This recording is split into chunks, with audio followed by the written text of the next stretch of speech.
All right, well, good morning, everyone. I, Chair Shelley Bailey, call the Prescription Drug Affordability meeting on August 21st, 2024 to order at 9:33 a.m. Pacific. Melissa, if you could please call the roll. Chair Shelley Bailey, Present. Vice Chair Amy Burns, Present. Dan Hartung, Present. Robert Judge, Present. Chris Lehman, Present. John Murray, Present. Dan Kennedy has not yet arrived. We have a quorum. Perfect. Thank you, Melissa. And Melissa, if you could just let us know if Dan does join, that would be very helpful. Okay. Thank you. So I would now like to call on any of my board member colleagues to see if anyone has any declarations of real or perceived conflict that you would like to share with the board today. I would. Okay. It looks like Dan, I saw your hand up first. So Dan, you have the floor. Yeah, I just need to disclose that I have a consulting arrangement with the National Multiple Sclerosis Society to support their advocacy efforts. And I noted that they're on the list of public comment today. So I just wanted to make that known. All right. Thank you for sharing that with us. Mr. Robert Judge, I saw your hand next. Yeah, I just want to mention the fact about my professional background and current employment may create the appearance of a conflict of interest. But I'm committed to, the ethical standards of this board and will recuse myself if a perceived conflict arises. All right. Thank you for sharing that information. And then Mr. John Murray, you have the floor. Thank you. Chair, I have a potential conflict of interest according to the Oregon Government Ethics Commission, as I have contracts with the state of Oregon and other PBMs for providing pharmacy services. Thank you. All right. Thank you, Mr. Murray, for sharing that. Melissa, I did see that Dan Kennedy did join the meeting. Do we need to recall the roll? And I can just, if you'd like, I can just include him in the roll call for the minutes. Yep. And For the then minutes, if you we'll could have him on record that way. document that. Thank you. And Dan Kennedy, we were just as a board going through if anyone wanted to disclose any conflicts. Do you have any declaration of real or perceived conflict that you would like to share with the board today? I do not. Thank you, Chair Bailey. Absolutely. Thank you for that information. Yeah, I apologize for being late, by the way. Zoom took me on a little bit of a circuitous route here, so. It has been a day of technical challenges for all. So again, thank you for being here. Yes. So I would now like to ask board members if anyone has any changes to the draft minutes from the July 2024 meeting that you would like to put forward today. All right, with no suggestions related to changes to the draft minutes, I would like to ask if there is a motion and a second to approve the minutes. I move to approve the minutes. This is Dan. Thank you, Dan Kennedy. Do we have a second to approve the minutes? I second. Thank you, Mr. Robert Judge. Melissa, if you could please call the roll related to voting on the minutes from July 24th, 2024. Dan Hartung, Aye. Robert Judge, Aye. Dan Kennedy, Aye. excuse me, Chris Lehman, Aye. John Murray, I'll abstain as I was absent for that meeting. Vice Chair Amy Burns, Aye. and Chair Shelley Bailey. Aye. Motion passes. Thank you, Melissa. I would now like to call on Executive Director Ralph Magrish to provide us with a program update. Thank you, Chair Bailey. Just a few things this morning. First, I want to share with the board that I have extended an invitation to Pam Curtis and her team at the Center for Evidence-Based Policy at OHSU to do a presentation to the board at next month's meeting.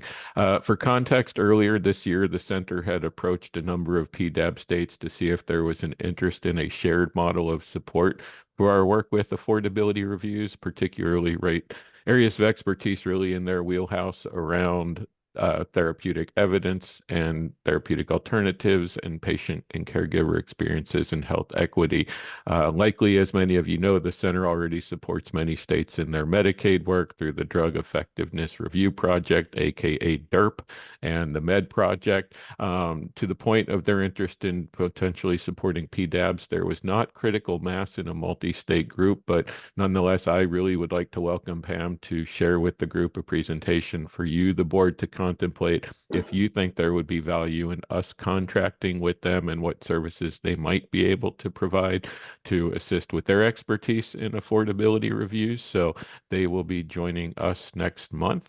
A couple updates around the development of policy recommendations, which you, the board, will submit to the legislature at the end of the year. Staff met with Chair Bailey a couple weeks ago to plan for recommendations to the legislature, and here is the process that we will use. At the September meeting, staff and Chair Bailey will float initial ideas to board members. Staff will provide policy summaries on the universe of possible recommendations as we have done previously. Board members, we welcome and encourage you to submit your individual policy recommendations to staff no later than September 11th.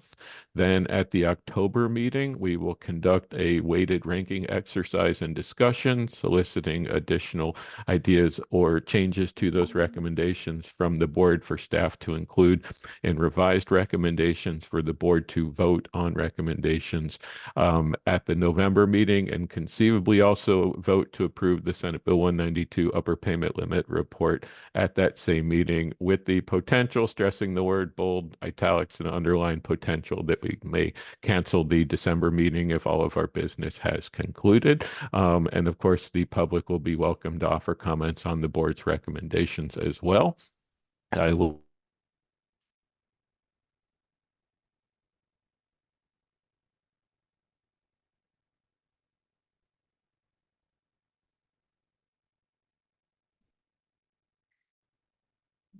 I'm sorry to interrupt, but I've lost Ralph's audio. Has anyone else lost Yeah. Ralph's audio? I've lost Yes. his audio as well. Yeah. Okay. Yeah.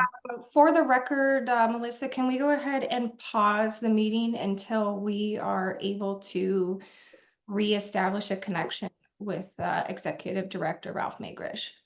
Moving forward for my colleagues and everyone here today, we are going to now enter the Senate Bill 192 upper payment limit deliverable presentation. In 2023, the Oregon legislature expanded the board's mission through Senate Bill 192 to develop a plan for establishing upper payment limits on drugs sold in the state that are subject to affordability reviews under ORS 646A.694.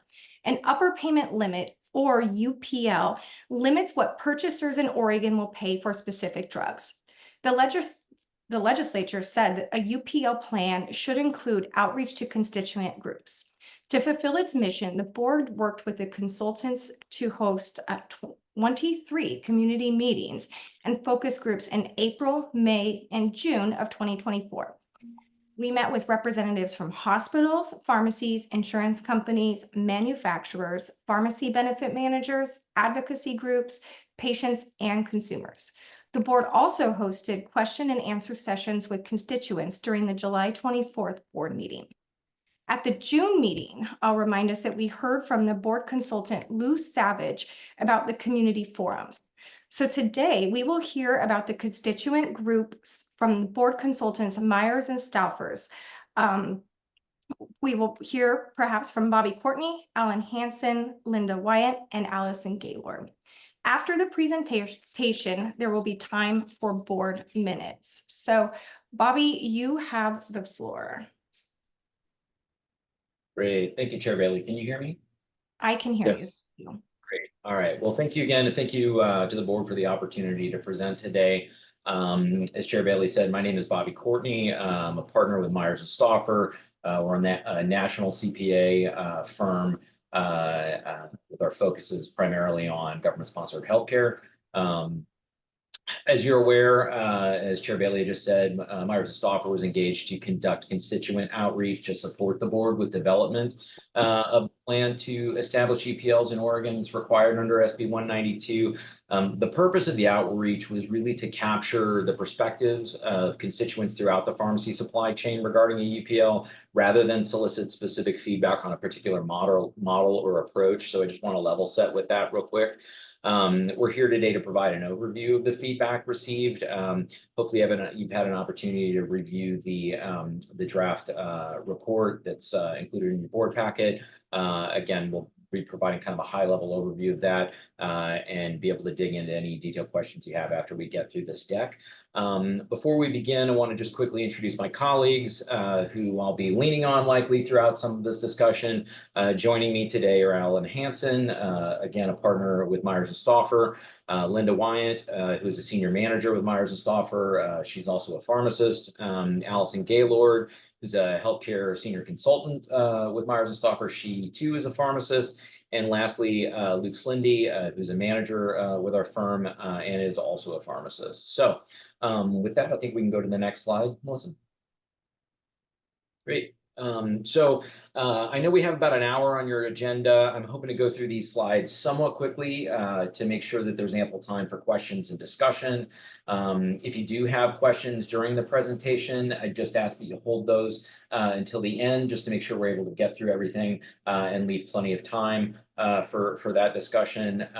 With that, I'm going to cover the key items listed here today, beginning with a brief background, the purpose of our work, which I think we've already covered through Chair Bailey's comments and in my initial comments. Talk about the approach that we took to soliciting constituent feedback, provide a high-level synthesis of that feedback, describe key recommendations, concerns, and obstacles that were identified by constituents throughout the process, and then discuss a number of considerations that we have provided for the board to evaluate it as it moves forward. So, Chair Bailey, any comments, additional direction from you before we jump in?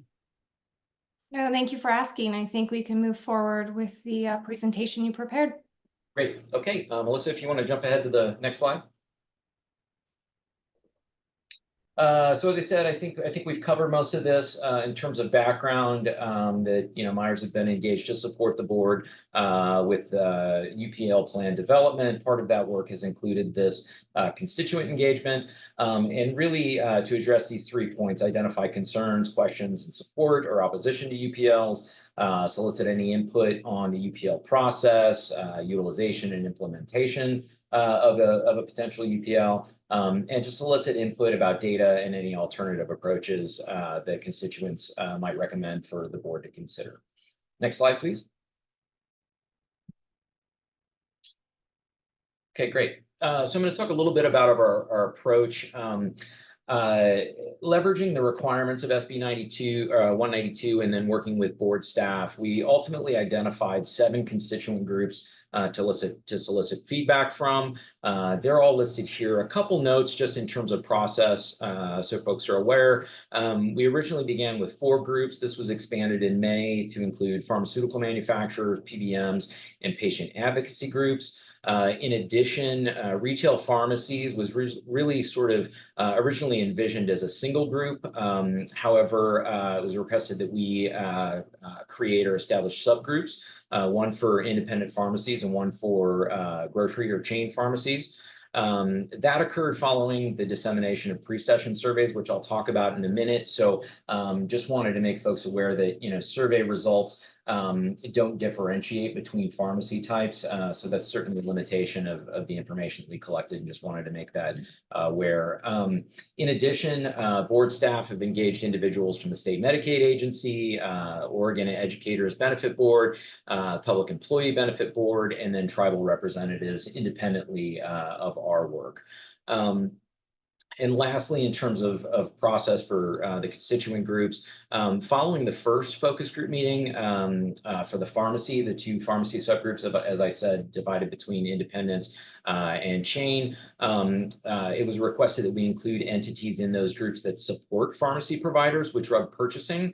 The independent pharmacy provider subgroup was eventually expanded to include group purchasing organizations and our in pharmacy service administrative organizations, so GPOs and PSAOs.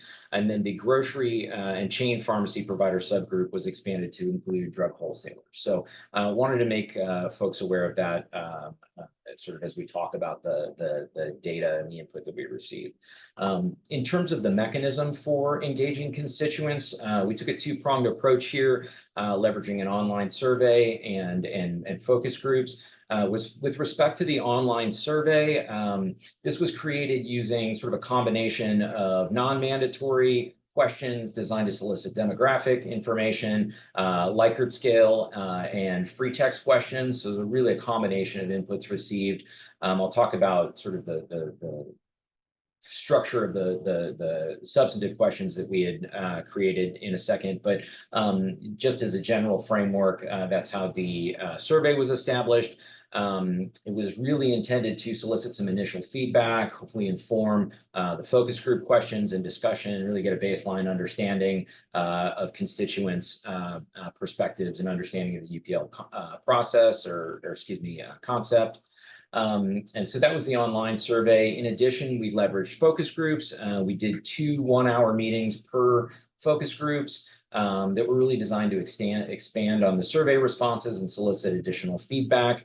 In terms of the questions that were crafted for both the survey and the focus groups, really they touched on, I would say, 4 sort of key areas or buckets, so to speak. One, addressing the impact of affordability or constituent perspectives on the impact of affordability. So questions like, what does affordability mean to your organization? How do the cost of drugs impact your organization and your stakeholders?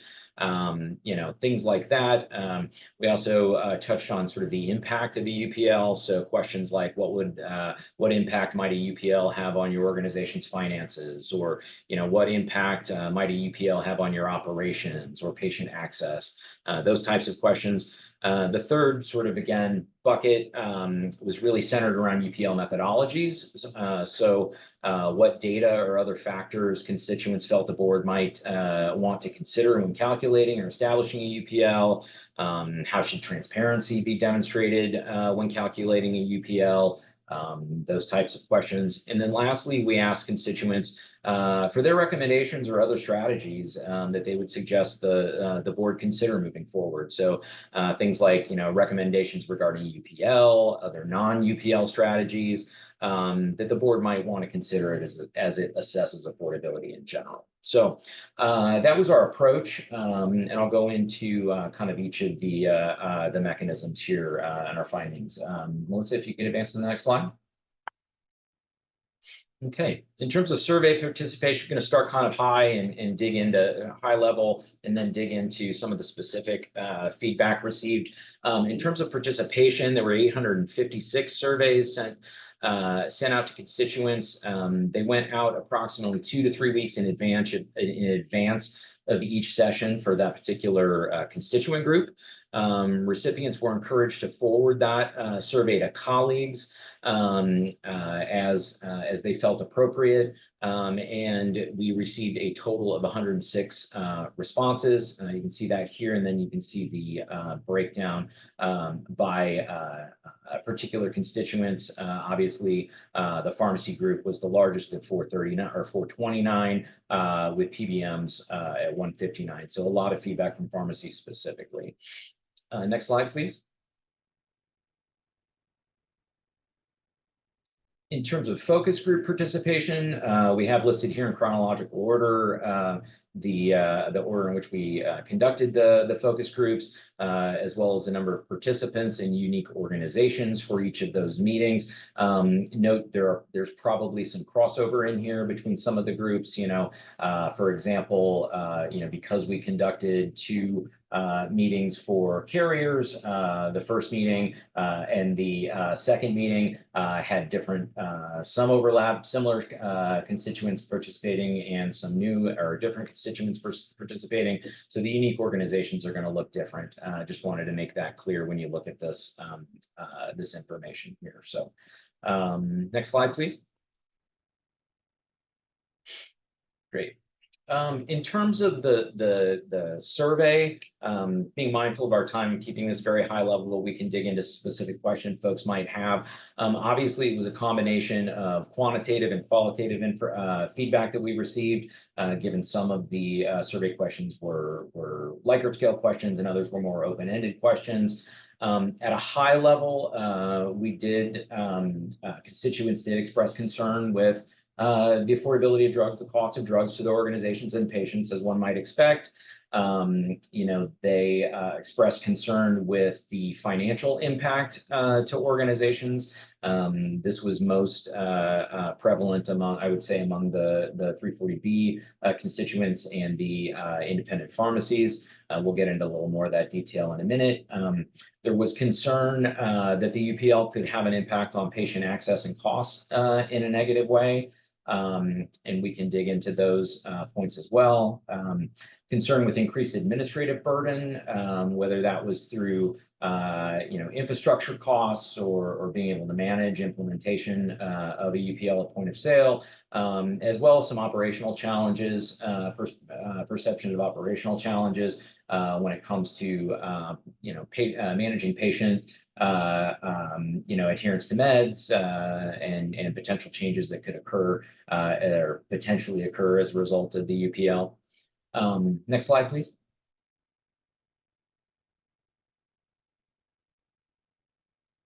Great. One thing I should probably say, apologies, before we jump into the focus group feedback. In general, I just want to share that, in terms of the quantitative data that we did receive through the survey, the completion rate was pretty mixed. We had approximately half of the respondents actually respond to all of the non-mandatory questions. It was a mixed bag of responses in terms of completeness. So this survey was really intended to solicit high-level feedback. It wasn't intended to be able to conduct more complex sort of statistical analysis on feedback received. So I just want to make that clear to folks as we move through some of the specific findings or have folks have questions about the specific findings. In terms of the focus groups, I think we did hear feedback that was pretty consistent with the survey responses as well. Concern about affordability, though, as we were able to sort of dig into that discussion a bit more, there wasn't a whole lot of consistency or agreement regarding the definition of affordability or how it should be determined, not only from the board's perspective, but in terms of how having a discussion around affordability. There was sort of mixed perspectives on what that meant for purposes of this discussion overall. I think a number of constituents expressed concern that they were unsure how to sort of assess the potential impact of a UPL, given that this is still a relatively novel concept. There's been limited implementation in other states, and so ultimately the policy has yet to be sort of thoroughly or fully evaluated in a more comprehensive way. Several stakeholders, constituents expressed concerns regarding loss of revenue, as we discussed a minute ago, decreased patient access, and potential for increased patient costs. Again, confirming some of the things that we had heard in the survey feedback. Next slide, please.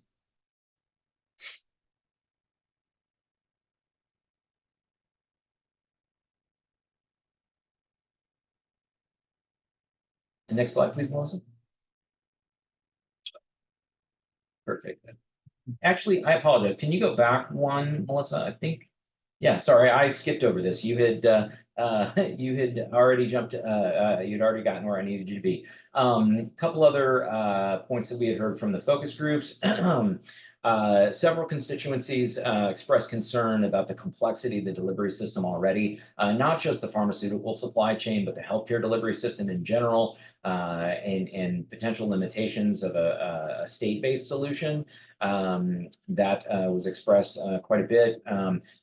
Similar to the survey feedback, there were some concerns expressed regarding the administrative burden, again, the effort required to serve patients, perform routine business operations, and particularly across a number of groups, managing contracts and the impact of timing on contracts and being able to operationalize or implement a UPL as a result of some of those complexities.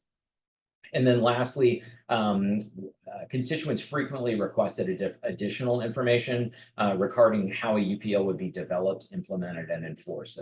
I think, again, as we presented a lot of questions to constituents, I think there was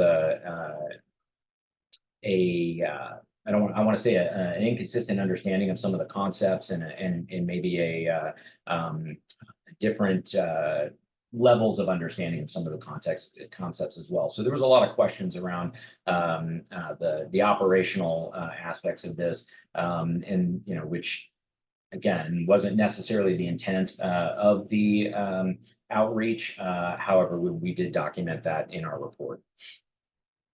Go ahead, next slide, Melissa. Okay, as part of our requirements, again, we were asked to, solicit recommendations, concerns, and obstacles. The, questions regarding these things were included in both surveys and the focus groups. We've provided a comprehensive listing of those recommendations, concerns, and obstacles in the report. However, kind of for the sake of time, I'm going to kind of talk about at a high level and then go into a few slides that we have where we've gone in and sort of cited specifically those items that were referenced by 3 or more of the constituent groups. And I just want to, before we get into that, just want to be clear that, that this shouldn't be considered a comprehensive listing. I would encourage everyone to review what's in the body of the report, as there are likely items that should still be carefully considered, despite the fact that they may have only been cited by, fewer than 3 groups. So with that, the most common recommendations focused on affordability determinations. Again, not the intent of this outreach, but it was something we heard. We did want to document. Same with drug selection for affordability review, PBM reform, and transparency considerations. Again, I just want to reiterate, not necessarily the intent of our outreach, but we did document those for the board's consideration. Constituents expressed concerns regarding, the potential negative impact on provider revenue, as I've stated so far, patient access and supply chain operations. There were a number of concerns from stakeholders regarding the lack of information around affordability determinations, and specifically how a UPL might be established and how a UPL might be implemented and enforced. So more operational concerns or considerations. And then lastly, some constituents expressed concerns that, one obstacle to supporting a UPL was really just their lack of understanding of how a UPL might be developed, implemented, enforced, and updated. So those are sort of the high level, again, recommendations, concerns, and obstacles. With the next couple slides, we'll dig into some specific items that the constituents were more consistently referencing. Next slide, please, Melissa. Okay, and I apologize, this is a little small. I hope folks can read it. If not, this deck is included with the full report in your board packet.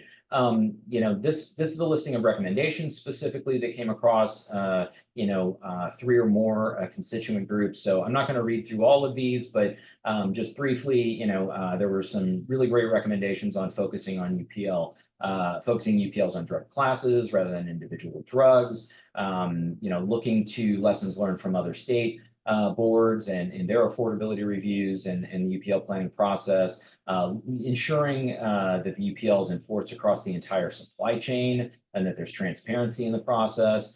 Looking at PBM reform, again, something that I mentioned earlier was not necessarily the intent of our outreach, but we did document. Looking at elimination of the use of rebates at various levels in the supply chain, ensuring that pharmacies are paid no less than the UPL and a separate dispensing fee from the cost of the drug. So again, I think these are things that you would have expected to hear, hopefully, given the high level concerns that are high level recommendations that we had discussed over the past couple of minutes. Next slide, please. In terms of concerns and obstacles, concerns is this sort of first bucket, that the UPL would impact revenue in a way might limit the ability to provide cost sharing support or other non-revenue generating services. That was specifically referenced across 340B covered entities, which is why you see that pop up in the three constituent groups here. Concerned that UPL would result in reimbursement below costs, that it may reduce patient access due to benefit design changes, potential benefit design changes, I should say, that the UPL could result in an increased use of alternative funding programs or encourage manufacturers or wholesalers to limit their exposure in the state. Concerns that there's not a current mechanism to enforce a UPL throughout the supply chain, although I recognize that that's part of what the board's considering for the UPL plan specifically.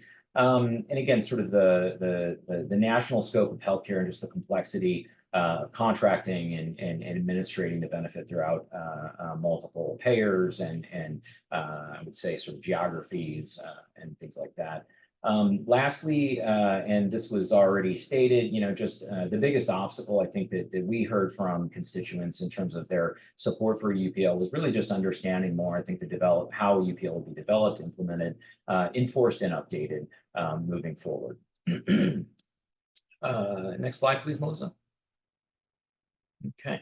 So I know I'm getting a little over time that I had hoped to work through this. So the last section here, and again, I would encourage you to review the full report. We spent a few pages at the end of the report just outlining or describing sort of the high level feedback or items that we heard from the synthesis of information from constituents, and provided the listing of recommendations, concerns, and obstacles.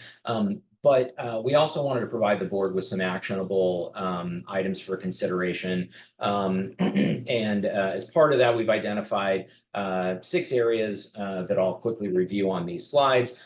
These considerations aren't exhaustive, could require the board to work with legal counsel to sort of understand the implications, certain policies, identify the appropriate legal authority. But again, wanted to provide sort of some considerations for your work moving forward.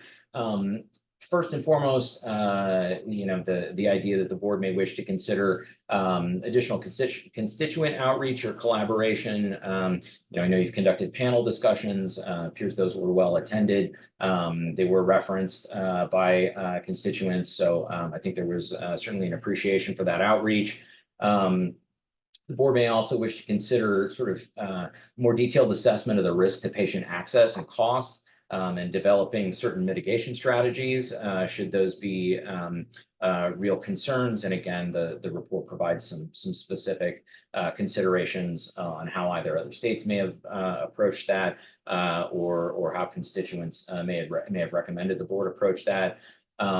Provider reimbursement protections. Again, I've noted throughout that was consistently highlighted as a concern. I think there are several opportunities for the board to consider looking at that moving forward. Next slide, please. Another issue, and again, not necessarily related to the UPL specifically, but something we wanted to document was several constituents referenced, the need for the board's potential need for additional data. The fact that a number of constituencies may have confidential data that they might be willing to share, provided certain protections were in place. So one consideration for the board might be to look at available data and identify opportunities for potential enhancement. Also to look at or assess the financial and administrative impact of some of the system, staffing changes, contract implications that constituents expressed. As we discussed these topics with constituents, I'll say that we certainly attempted to get as detailed feedback as possible and dig in to some of these concerns. I think the level of detailed feedback was mixed across constituents, and you'll see that in the report. And lastly, the board could consider sort of assessing the feasibility of implementing alternative or complementary solutions to improve drug affordability. As I said before, part of the question that we asked constituents through the survey and through the focus group for what other opportunities would constituents recommend that the board be mindful of, consider relative to the UPL, as well as just things that the board might be able to accomplish through the scope of its existing authority. Next slide, please. Okay, so I think I went about 5 minutes longer than I had hoped to there, but it looks like we've still got time to discuss any questions that the board members may have regarding the report itself, and any feedback in particular, and then based on that discussion, we can kind of go from there. So I don't know if it's something, Shelley, if you want me to just kind of manage the questions here, or I want to be mindful of your protocol. So. Yeah, absolutely. Well, thank you for asking. Yeah, if you are willing and able to help manage a question and answer and just kind of overall board discussion, even if it extends kind of beyond Q&A, I'm very grateful for that. Also disclose to help my colleagues and not take up too much airspace, I was able to listen in on all of those constituent meetings. So I was able to hear all of the feedback from all constituents directly. So that'll tone down my level of taking airspace from my friends. So Bobby, thank you for helping to facilitate this, both with questions and in board discussion in general related to this. Great, thanks, Chair Bailey. And if you or Melissa would sort of keep me honest on our time, I don't want to take up more time than you've allotted for us today. So with that, Robert, I'll turn the floor over to you. Thank you, Bobby. And I want to compliment you and Myers Stauffer for really a really detailed report. And there's a lot to unpack. And certainly in the time that I had to review it, I haven't digested it in its entirety. But thank you for the work and the effort. And I really think this is going to contribute to kind of what the board considers as it goes forward. But I was struck by kind of a theme that seemed to be emerging as I was going through it. And that, I think it was there's a lot of detail about, what an upper payment limit would be, could be, how it would be created, how it would be administered, blah, blah, blah. There seemed to be a perception that upper payment limit was perceived to be an acquisition cost issue as opposed to a net payment issue, which affects patients and carriers. Can you expand on kind of how that perception was arrived at, or where they started with to come up with that type of theme that came through in the study? Sure, I'll tee it up and maybe pass it over to my colleague Linda Wyant. I mean, I think part of that may have been a general lack of understanding of the UPL concept to begin with. So just, I think that constituents across the board came to the conversation with very different just baseline understandings of the concept. So I think that may be part of it. I also think that, there may have been some points along the way, and Linda, correct me if you disagree, where we really look to provide sort of an analog, I guess, to how as part of the presentations during the focus group meetings, tried to present an analog of how a UPL might work. And that was shared, and I don't know if you can kind of I don't have the slide handy, so I can't pull it up, but I don't know, Linda, if you can kind of describe in concept that.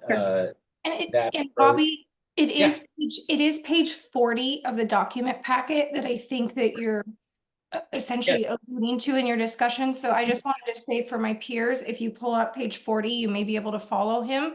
And please continue, Bobby.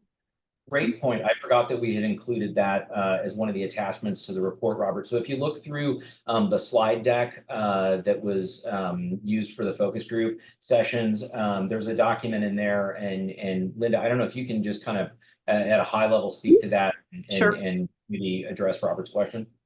Yeah, absolutely. I will. Yeah, it's a complex subject, right? So I'll try. we actually took two approaches to discussing that. One, the particular slide that Bobby is referring to is the one related to WAC.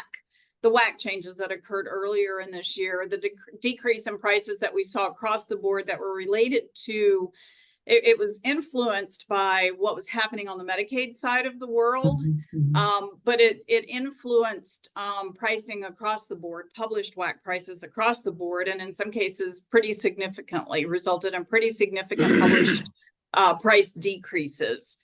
And so it was thought maybe that presenting that as sort of an analog for something that has happened in the system might serve as an opportunity for people to think about what happened there, how it occurred, how the pricing was published or implemented, and sort of how it trickled down into the rest of the supply chain. So that was one of the pieces that we talked about.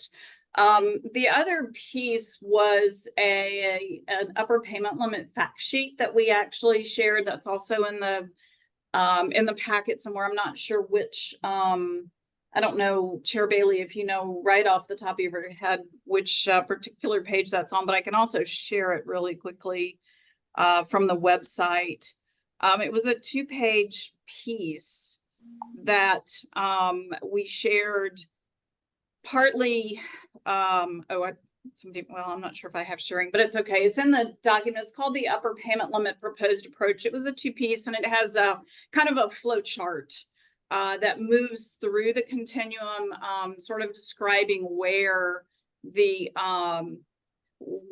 the supply chain the UPL might sit, and has generally been described as sitting between the manufacturer and the rest of the supply chain. And I will flip through I can flip through that and find it for you, Robert, and get you the exact page number in the document. Linda, I believe it's page 45. Okay, thanks. It's on our website. Perfect, thank you. And so just to kind of circle back, I want to make sure that answers your question, Robert, but I think that part of it was like I said, the sort of not everyone coming to the conversation with the same understanding, but also I think adding to that, the discussion of how it might flow through the supply chain, not only where the UPL might sit, but the discussion of sort of the analog to get people thinking about what impacts there might be. I think some of that's confusion among constituents. So I think that's part of it as well.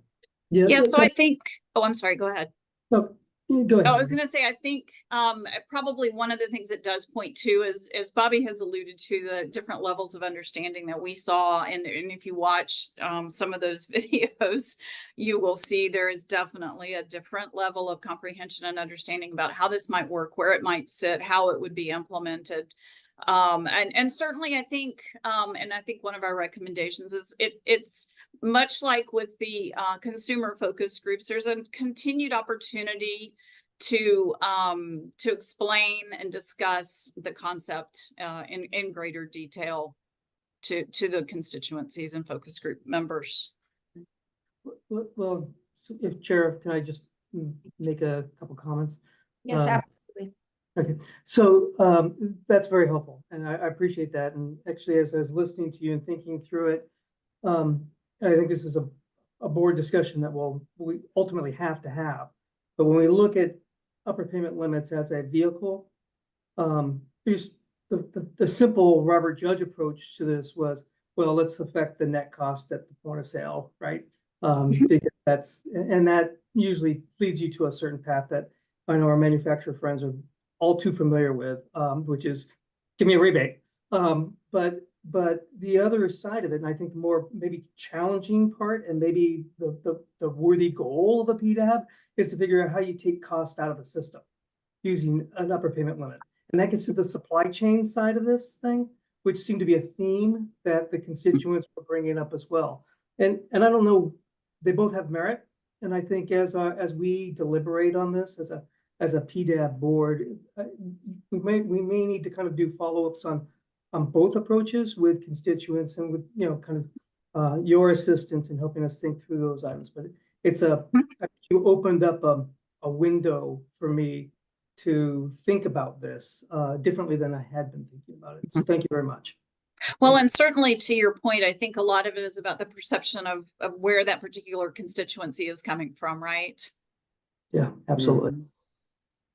With that, Dan, I know you've got your hand up if you'd like to go. Yes. And I'm sorry, I Yes. should have said Kennedy. I realized there's a couple Dans. Thank you. Oh, yeah. Okay. Yes, thank you for a great presentation. I'm curious, as a point of clarity, why the independent pharmacies and chain pharmacies were split out from each other. Kind of curious. It seems like the model of business is similar enough that they maybe should have been included. Say that one more time. I could help answer that question if you Yeah. want. Sure. Sure. I think, Dan, that was purely a little bit more of just some logistical ways for us to include as many stakeholders as possible within the scope of the original bid with Myers and Stauffer. So we were intending on including as many constituents from the pharmacy community as possible. And once we expanded that based on the first meeting to include GPO representatives and PSAOs, we just made the decision that and there was actually a little overlap in some of those meetings where someone from a chain would come to this. So they weren't purposefully, they weren't purposefully separated because they had different messages. It was truly kind of logistical and trying to hear from as many voices as possible. Great. Thanks for that explanation, Chair Bailey. Absolutely. If I may have just one quick follow-up as well. So I think you all did an admirable job on outreach. It looks like you guys did everything, beat the drum to get some returns. I'm a little concerned though about the return rate being so low. Is that just a sign of confusion within the community as to what the upper payment limit even is? Or is that a general apathy throughout the profession? I mean, I don't know that I would point to one thing in particular. I mean, I think with any survey, any online survey, you know, your responses are going to vary. I mean, you know, I think well, actually, now that I think about it, I don't even know that we could give you what the actual response rate was, because if you look at the numbers, you know, at least in terms of the survey, right, you know, we know that we sent it to, I think the number was 800 plus or something like that. Potential respondents. We encourage them to get as much feedback as we could. We encourage them to forward it to others. So we really don't know what that end looks like. So, you know, technically the response rate could be lower than if you just look at the numbers that are provided in the table that we shared. So, you know, I wanted to be, you know, be clear on that. But two, you know, I don't know that I would point to anything in specific in terms of it being, you know, apathy or understanding. I think that with an online survey, I don't want to throw out a number, but I think generally response rates in the, you know, 10% range are probably pretty good. We do a lot of survey work in other areas of our business, and you know, would not be surprised if you know, generally speaking, survey response rates tend to be kind of lower. But I take your point, and it's certainly I think worth acknowledging. Thank you for your response, Bobby. Yep. Chris? Yeah, Bobby, my question was about the response rate as well. When we saw the initial numbers on the responses from hospitals and covered entities, they were really low. And I know that you guys did some work to get those numbers up. But the PBM number, that 4 out of 159, I mean, what kind of prompting or extra communication did you guys have with the PBMs to get some feedback from them? Yeah, so I think one thing, well, and actually I should probably turn it over to Linda and or Allison in terms of the extra steps that we may have taken to perform outreach. Just one thing before I do though, you know, we certainly, like I said, we did encourage them to share. We also, during the focus group meetings for every group, frankly, not just the PBMs, but for every group, we encourage them, if they had not completed the survey, which a lot of them had not. We did encourage them to fill that out and or provide us with any additional information, however they wanted, whether it was directly to us or through the board's website. And then and we did also keep the surveys open a little bit longer in encouraging folks to fill that out. But again, Linda and or Allison, I don't know if either of you can weigh in on some of the details in terms of frequency, follow-up, outreach, things like that. Sure, we did send reminder emails, just, hey, we're going to extend the window a little bit longer. Please, if you haven't yet filled this out, please do so. But several PBMs, instead of actually filling out the response, would just send us more of a letter as an emailed response. And so they weren't necessarily answering the exact questions that were in the survey. It was more just like, here's our official legal position. Take it or leave it. And that's a great point, Allison. In those instances where the responses were not really weren't directly responsive to the survey, like the questions in the survey. Maybe we received an email with, to Allison's point, more of a letter with concerns or recommendations. What we did in that instance, and Allison, Linda, correct me if I'm wrong, we did try and map those back to specific questions where they were applicable, and otherwise shared that information with board staff. But yes, right. I believe, and Melissa can correct me if I'm wrong, I believe that some of the responses that were more letters, I believe we gave back to the staff, and they handled those more like comments and posted. Well, and Chris, I would just like to highlight that we did work very hard for all constituent groups to invite a broad group of people. So we did pull the contact information from the state division that people use to register PBMs. So it was a very exhaustive list of people that were reached out to, again, just in the from the perspective of trying to get as many voices as possible. Thanks, Chair Bailey. I think it's really important for everyone to understand how hard the group did work to try to get input from the PBM. So thank you guys for clarifying that. Absolutely. And one point to add to that, to Chair Bailey's point, is that we did spend a lot of time leveraging publicly available information, our internal contact information to the extent that it was not proprietary, working with board staff, leveraging certain state resources to get as comprehensive a list as we could to do that outreach. And if that's something that you'd like us to follow up and provide additional detail on, we're certainly happy to do that. No, I think what you guys just described is great. I just felt it was important for everybody. If you look at that just number, it might look like you guys weren't trying to really get in touch with them, but we were. No, I appreciate that. Robert? Yeah, just a comment and maybe an ask. I think part of the impact on kind of the response rate, maybe we did this in a very accelerated window. Yes.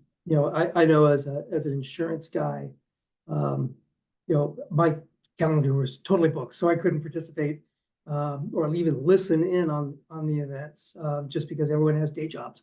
And I'm sure that probably affected at least people's ability to participate in the surveys, which gets to a point that I think as a board we might want to consider. I think that we canvassing from the constituencies makes a ton of sense. We may want to reserve the ability to do so at some point in the future once we have more meat on the bone, so we can actually test some concepts. Because it seems to me there's an awareness and a concern, and it troubles me to be concerned about a concept that has no details around it. So once people get a sense of what we're thinking about, how we're thinking about it, I think those types of conversations will be much richer. Well, and Robert, just as a follow-up to that, I'd like to just kind of share here that I do think this is the time to start having these types of discussions as a board, from my perspective. And so I know we have on our agenda the affordability review process that's important for us to talk about, but because we have the opportunity to have Myers and Stauffer's here today, I do think as, even though my calendar says we have 14 more minutes, with Bobby, to the extent that Bobby and team are open to it, I do feel like we should be, using the time, having them here to the fullest extent, having some of these discussions you referenced, Robert. Can I comment back? Please. So, personally, I think I need to steepen the tea a little longer. I need to kind of study this really detailed report so I can have some cogent thoughts and questions. So it may make sense to do that at a point, but I'd feel ill-prepared. I wouldn't even know where to start today. Ultimately, I think as a board, we need to kind of fulfill our mission, which is to kind of figure out what an upper payment limit strategy could be and how it could be presented for the legislature. And that's a piece of work we've got to move into.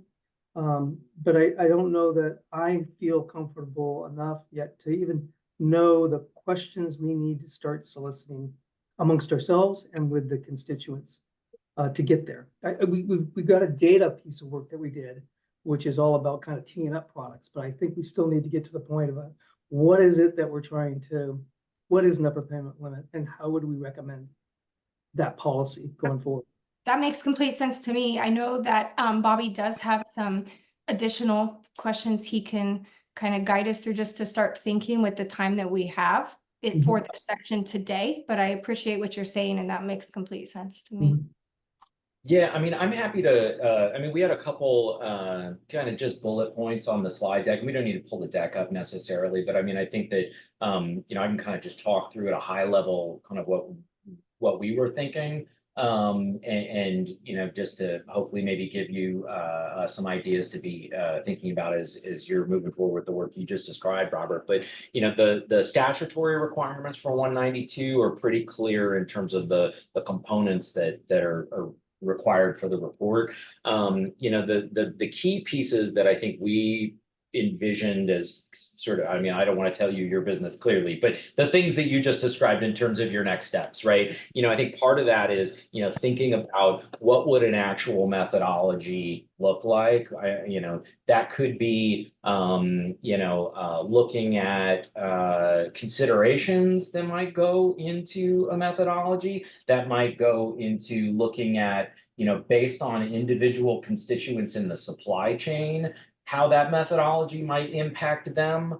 We've been working with board staff to, as part of the requirements for the report, look at what the potential UPL savings or costs might be to the system, right? And to your point, it's kind of hard to do that not knowing sort of what the UPL would be and what the methodology would be to see how it directly flows through the system. But I think that, thinking about what a methodology might look like would likely allow the board to get closer to, getting a more comprehensive, fully fleshed out analysis of what those potential savings and or costs might look like. I know that board staff has been working with Medicaid, has had some discussions with PEB-OEB. So I think on the state side, that the sort of state plans side, you're getting towards a good place to be able to do some of that more analytical modeling. But I think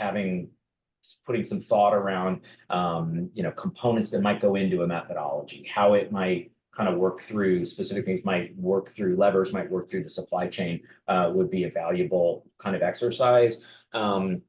Something else that we thought about was sort of the potential authorities that the board might need. And again, this is in 192 in order to implement the UPL and enforce the UPL. And I recognize that's kind of one of those, how do you decide what authorities you need until you kind of know what the methodology or what the UPL is going to look like.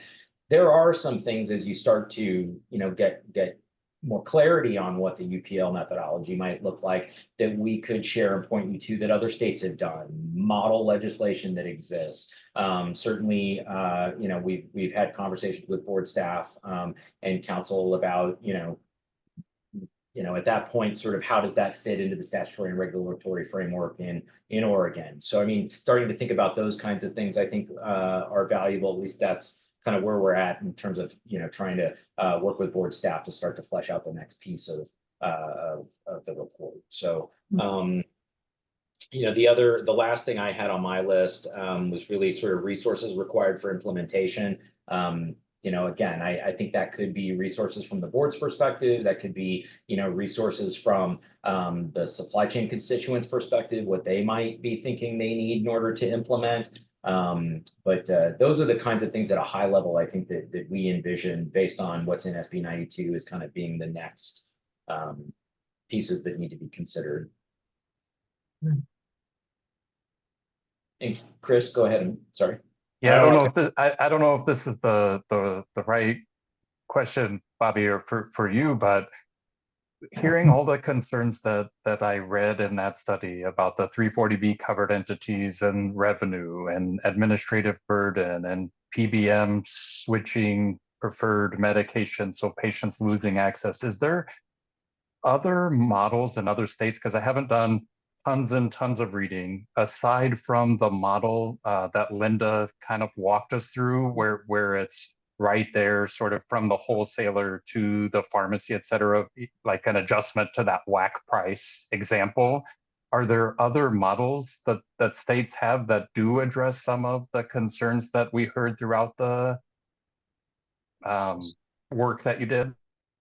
There are some things that we say one thing, and then I'll certainly turn it over to my colleagues and board staff and others. But I mean, I think there are some things if you're able to spend some time with the report towards the end, when we tried to pull out some specific, state X did this in order to look at enforcement, state Y did this in terms of how it might be implemented. So I mean, I think there are some other models that from that angle that I think you could look at. But to your kind of larger point about methodology model, I'll ask Linda and Allison, Alan, Jane, board staff to kind of weigh in on their thoughts. Mm-hmm.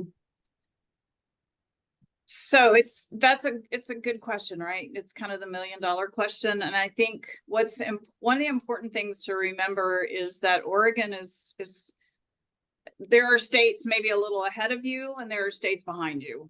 And so this is still a fairly new concept across the country. So I think there's a lot of opportunity to certainly leverage what other states are doing, but understanding that you are probably close to as far along as most any state that is out there at this point in time, working through this particular concept and figuring out what does it mean for our state. And every state has a different approach as well for those states with UPL authority.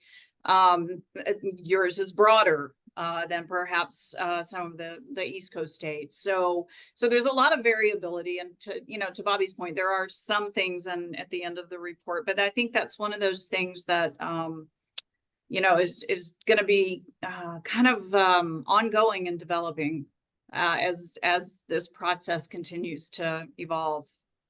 Ralph.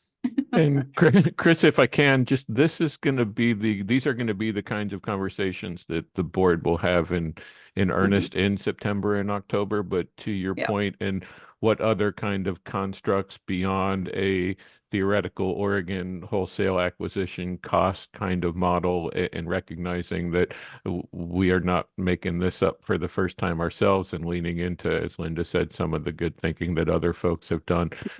There are constructs of potentially a therapeutic class reference, upper payment limit, reference pricing in general, potentially launch price based upper payment limits. So, say molecule reference upper payment limit kinds of constructs, international or domestic reference pricing, although that could be a stretch on the international side, but certainly the Medicare fair price piece might make some sense, if you will. So there are other constructs, as it relates to state systems or other entities, potentially budget impact model based upper payment limits, et cetera.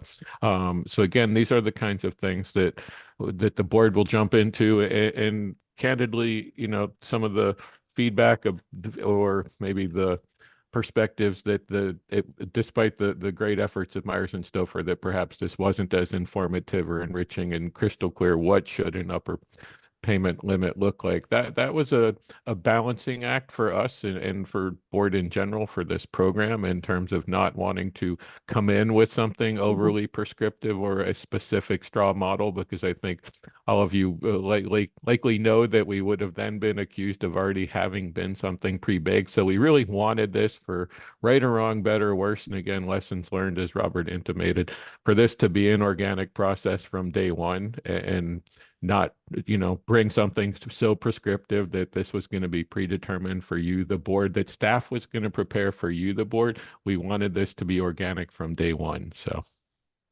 Thanks for that, Ralph. sure.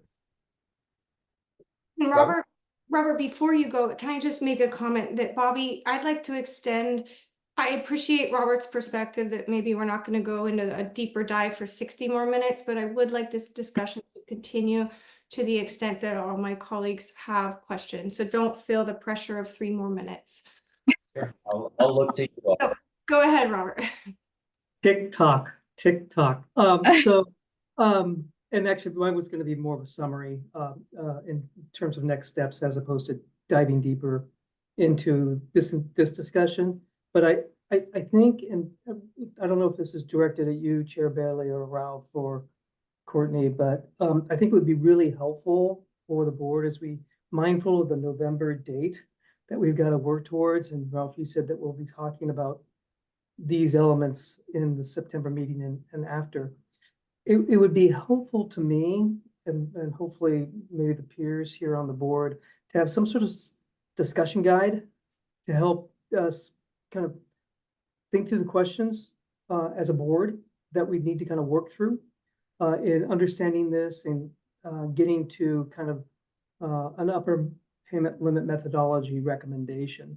And I don't know if that's what you're intending for September, but it'd be really, really helpful. for me. So in fact, great call out, Robert. Thank you. And in fact, to tee up for the September meeting, and staff have been working with Myers very, very closely on this, is building out a conceptual and theoretical outline for the deliverable. And I can tell you in real time, Shelley's been a part of this process too, as chair, of capturing the kinds of questions that we would anticipate, and getting ahead of those, and doing our due diligence and finding answers and solutions to them, so that when we are able to present you with a structural outline, that I think that will be the kind of de facto discussion guide, if you will, to tease out the rest of your questions. And again, that once you identify those issues and task those, that's our role as staff, to support you in baking that stuff. So, Well, Mr. Well, Murray, you yeah, have your. thank you for that, and I appreciate you kind of taking my questions. And I'm no longer to suck the air out of the Well, room. Robert, by asking all the I do questions. want to I'll stop ask right you, though, a follow-up to that. Sorry, Mr. Murray. Do you mean, when you say a structural, like a guide for board members, I hear what you're saying related to like a discussion facilitation guide, but am I hearing you correctly that you're even asking for a structural guide related to multiple ways of looking at UPL? Am I hearing that accurately? Yeah, so I mean, we have a couple doors that we could open. One says that we're going to open the acquisition cost side and look at UPL from that perspective. The other says we're actually going to look at UPL from the perspective of what a consumer pays the point of service, or payer pays for covering a prescription drug. I'm not sure which door to open, and so I think having a way to discuss the options, the pros and cons of each, would be helpful. But then beyond that, it's, as we do this investigation, what are the critical questions that we as a board need to kind of formulate and address in this discovery that will lead us to a set of recommendations that we can stand some inquiry. That's what I'm thinking. For clearing, I was thinking that was what you were saying, but thank you for restating it. I appreciate it. Mr. Murray, your hand is raised. You have the floor. Thank you, Chair Bailey. In listening to the conversations and reviewing the presentation and specifically the board considerations, the 6 points that were brought up there, it seems to me, well, it is to me a rather ominous task. There are many different points of view. There are many different challenges that come up for the different outreach groups. And it almost makes it difficult for me to consider how to get to a solution. My hope is maybe that if we go with additional constituent outreach, is there a way we could ask them, how could a UPL work? Instead of what's wrong with the UPL, could they be approached with the question, how can an UPL work from your standpoint? And so I guess I need to start reconciling all these different points of view and addressing, making sure that, for example, covered entities are still able to provide service, that pharmacies are still able to stay in business to provide services to Eastern Oregon, for example. You know, what is the goal of our UPLs? Is it to provide medicines to the state of Oregon and maintain the healthcare delivery system that's already fragile? If it is, then how do we get there with these different ideas that are brought forward? Is there a way to ask, how can we get there and is it worthwhile to do? Thank you. Chair Bailey, if we could invite Linda to maybe offer a little commentary, because I do know, and as you participated in these, and as I know Chris and a couple other folks did, that was a continuing theme question of what would, could, or should an upper payment limit look like to you? And I don't know that there were a lot of substantive, helpful answers in that context, but I want the Myers folks to be able to articulate loud and clear that that was a top line above the fold question and that staff really pressed and directed them to try to get something actionable. And they did their best at that, but I'd like for them to speak to that for a moment. Please, and also I interrupted, Bobby. This was your facilitation piece and I jumped in, so I will stay quiet. Linda, thank you for adding some additional color to those questions you were asking. So, yeah, so great, really great question. We tried to get at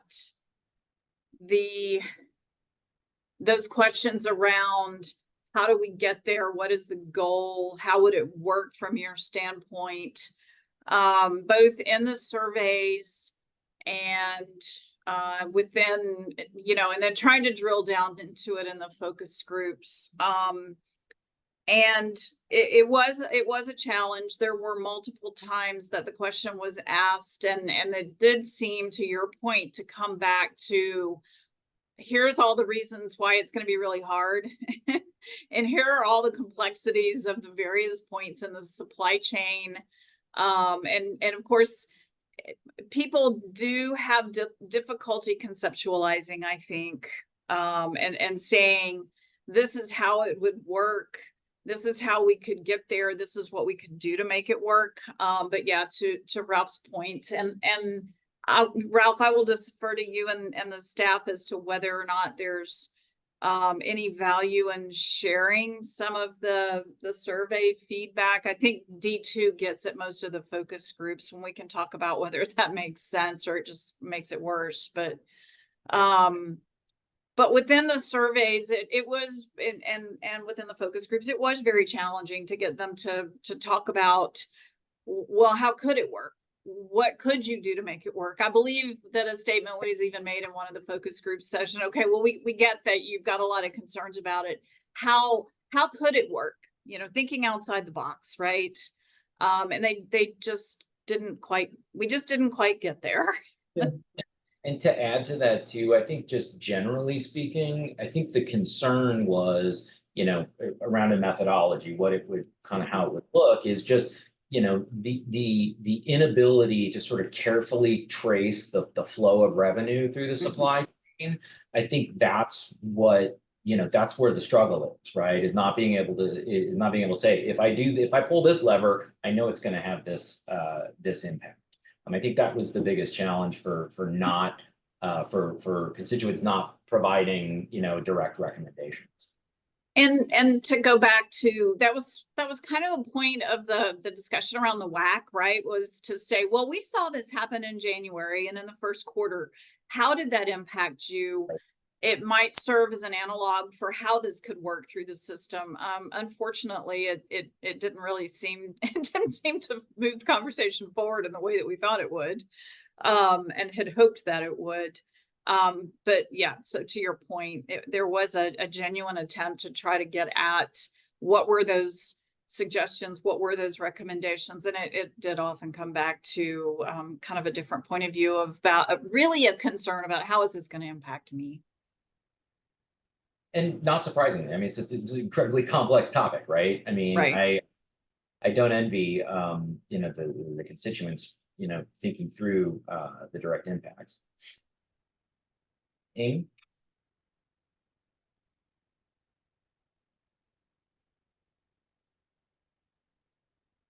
There we go. Yeah, I mean, that's, you kind of answered what, or spoke to what I was going to bring up, is that it's just, I think it's really poorly understood. Just in general, it's really complicated. And then of course, we're coming at it from very particular points of view, in the different constituent categories. And they're going to circle back to what their pain points are, which is what we saw as their recommendations, which didn't necessarily really have anything to do with what we were trying to target. You know, it's just an overall, like, what's broken in the process for pharmaceuticals, affordability, that's what's going to rise to the top. So it seems to me like if we're going to try to keep at this and get more feedback, that either we have to be able to define it better for them, or perhaps, you know, you mentioned that other states have different models, and there's examples that perhaps we could draw on to show what we're talking about. Like, this is how it works in Colorado, or this is what they're looking at in Massachusetts, something, you know, that maybe would help exemplify what we're trying to get at for these groups. Not saying that this is what we're going to do, but this explains what we're talking about, and we're trying to narrow down the conversation to this particular topic. And this is what, you know, this is an example of what this looks like. I don't know. I'm just, because otherwise, you know, we run into this with this committee this whole time. It's like trying to pin down a definition and a target is really challenging, because this is a very chaotic system with so many moving parts, and just trying to, like, you know, there's no elevator speech for it. So I guess that would be my weak suggestion, is that perhaps we could look at other models and use that as just as an example, not as this is what we're planning on doing, but how to explain it better, maybe.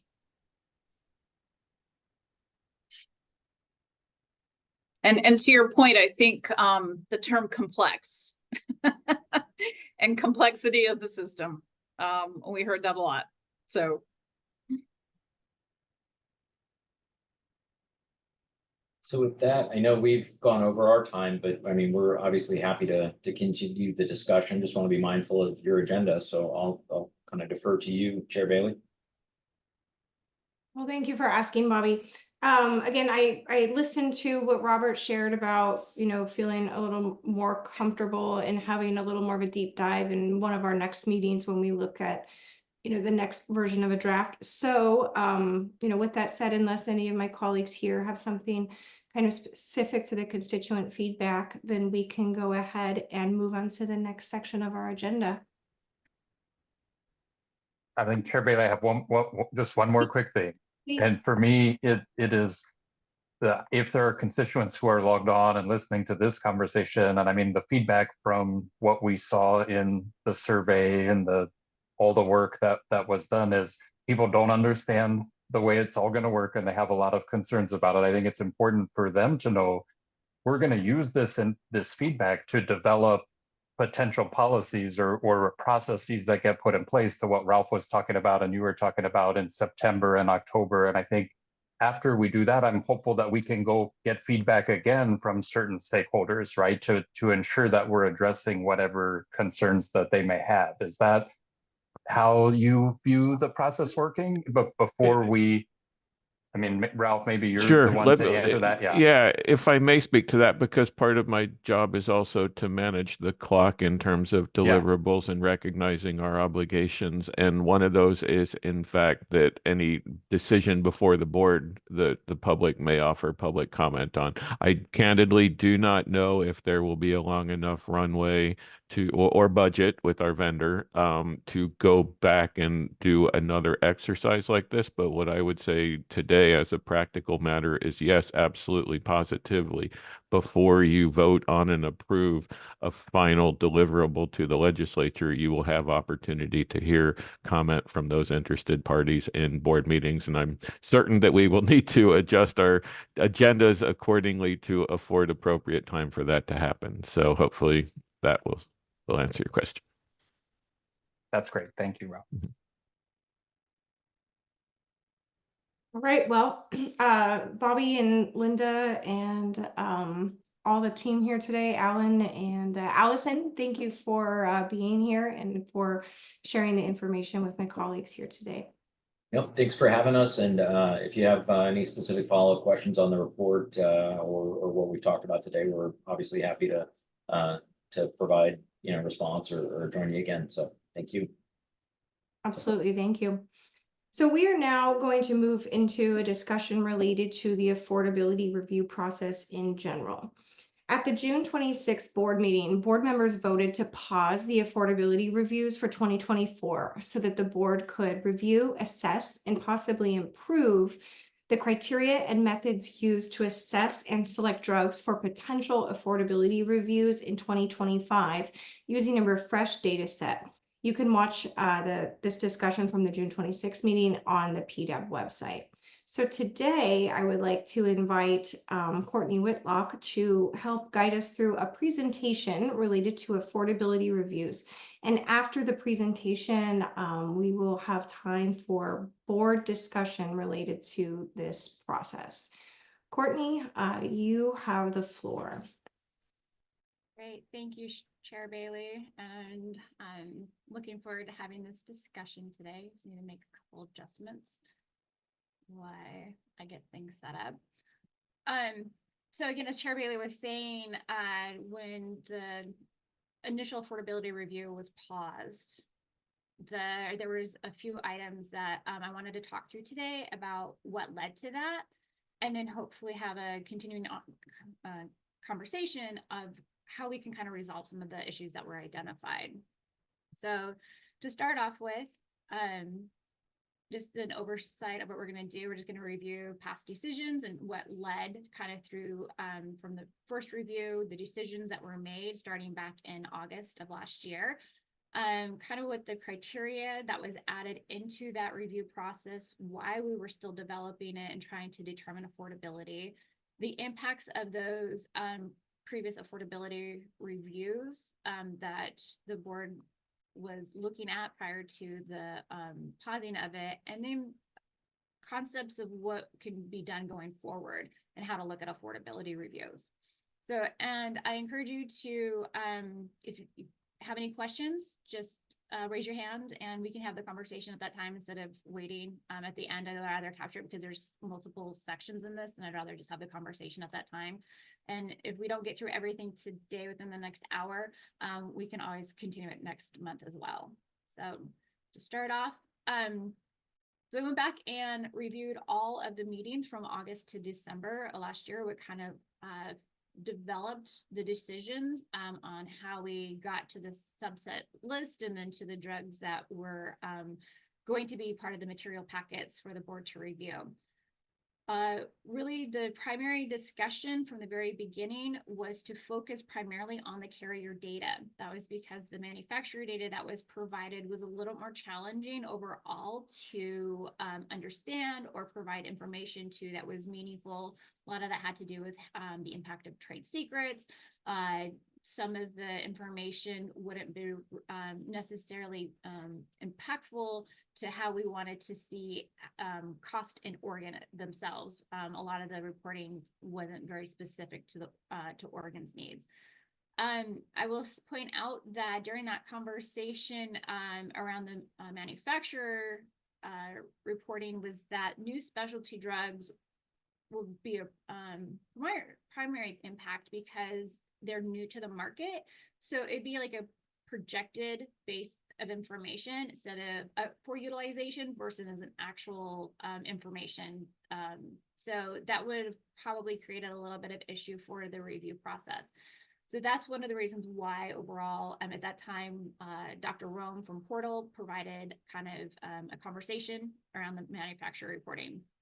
And so within that August meeting, to identify the preliminary list, and that preliminary list is what was sent to the carriers for additional information, which we called the data call data. But the board had requested at the time to review the list types. So that included the most costly, greatest increase, most expensive, and most prescribed. Most costly was identified as one of the key data points with the removal of most prescribed drugs from the list. So we took out anything that was identified specifically as most prescribed, and then anything from the most costly list, whether it was reported from multiple carriers or not, that was pulled over to the preliminary list for an analysis. The focus of the top drugs, that was what the board wanted to review. And then that was the information that was sent to the carriers for that data call. So then in September, the board decided to drill down the preliminary list to the subset list. And that decision to get to the subset list, it followed Rule 10, which I'll go into more detail in a couple more slides. But following the methodology of Rule 10, additional information was added into the top carrier list. So with that, because additional information was added in while we were trying to also create the develop the affordability data structure, it kind of led to a rush in getting the material, some oversight that had happened, and kind of started the initial impact because, you know, it was the first time doing this. And so we're trying to set it up while also reviewing how to determine affordability. So again, a lot of items were added in. I'll go over those in just a second. We also added in CCO top reported drugs as a comparison. That took some time. We filtered based on total cost. That was one of the primary drill downs, is that determined drugs that were more meaningful to review that had a higher total cost. And then the board also decided at the time to pick no more than 30 drugs, and that included the insulin products for the review process under the subset list. So that was the initial review decision-making for the first go around. And then jumping to my next slide here, I'd say that the kind of the first domino that that started to lead to kind of some challenges was some of the classifications of the drugs on the preliminary list were not accurately identified. So because they were identified as either orphan only or weren't properly categorized, was we started to look into the data more closely, realized that they were misclassified. So from the start, Shendrix, Genvoya, and Tremec were not included in the carrier data call, and that was just an oversight that had happened. So we weren't able to collect the more meaningful, like price concession information, the prior authorization information, and stuff like that the other drugs on the subset list. So we had a pretty significant gap in that information. As I mentioned in the previous slide, a whole bunch of information was added from Rule 10, or to make Rule 10 more meaningful, to identify the subset list. And so that included the total annual spend per the enrollee. We added the average year-to-year cost price change for the drugs, identified brands versus generics, whether the drug had a therapeutic equivalent or biosimilar. So it's listed there, all the additional data points that were added into the carrier list, the subset list, as you were trying to decide how to look at affordability. So, and with each one of these points, the data researcher or the data analyst had to go in and add it into each one of those drugs, which again, under a small amount of time, led to some misclassifications of some items. Any questions before I keep going on to the next one? Okay.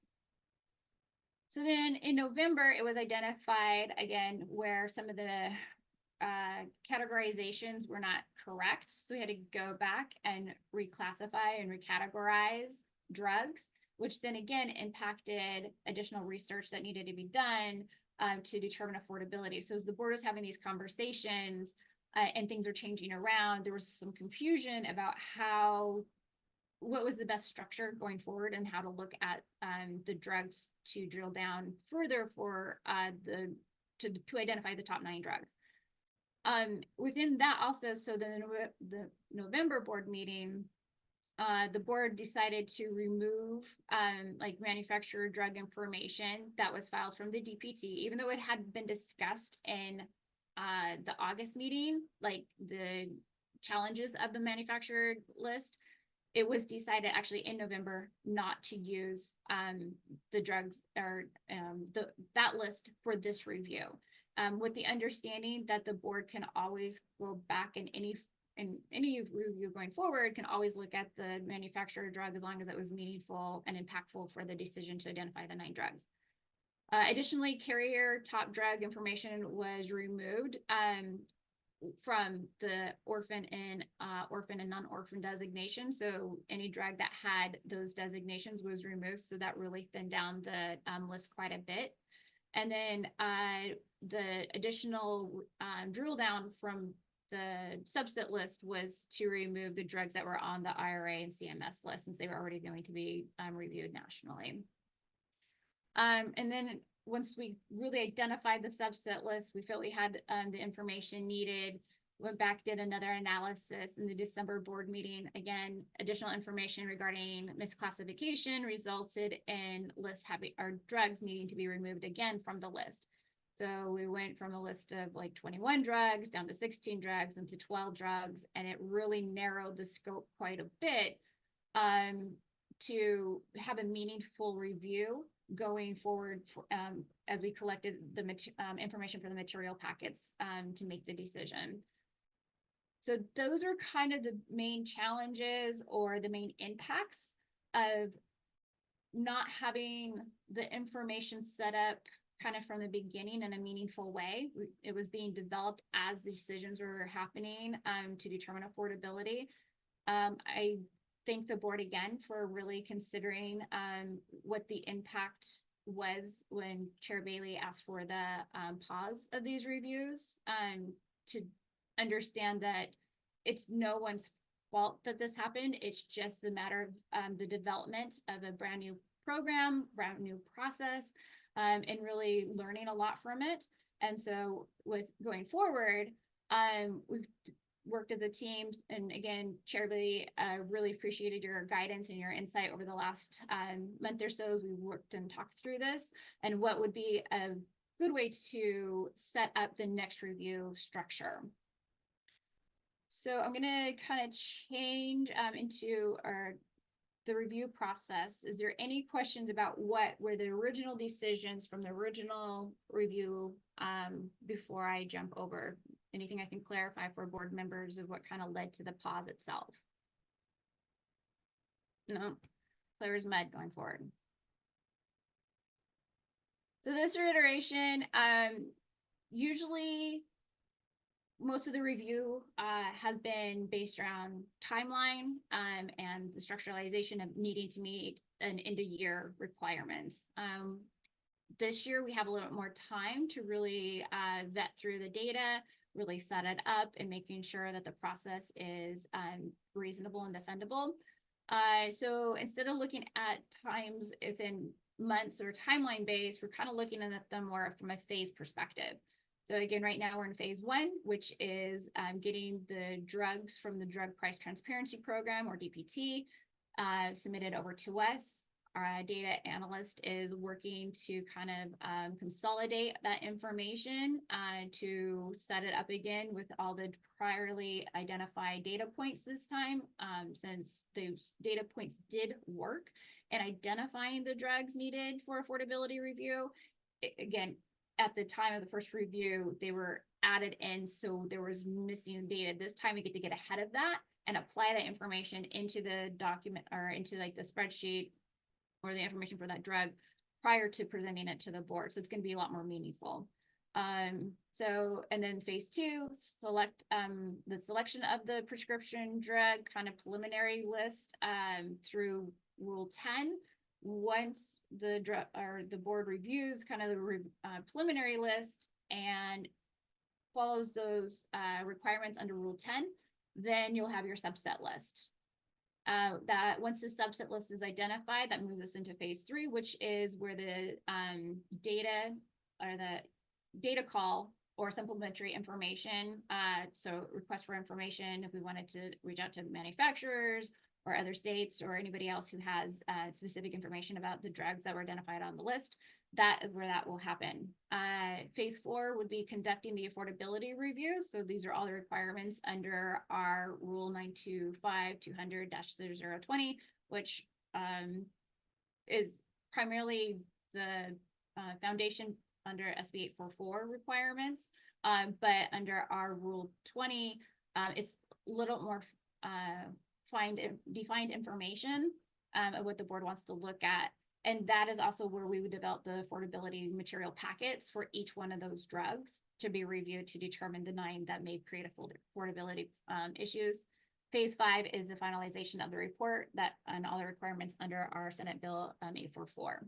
So there's just a high level. I'm going to drill down to each one of these sections in more finite detail so you kind of understand the requirements and why we're in phases and not, timeline development specifically, because it takes time to set up the data. So phase 1 again is the identifying of prescription drugs.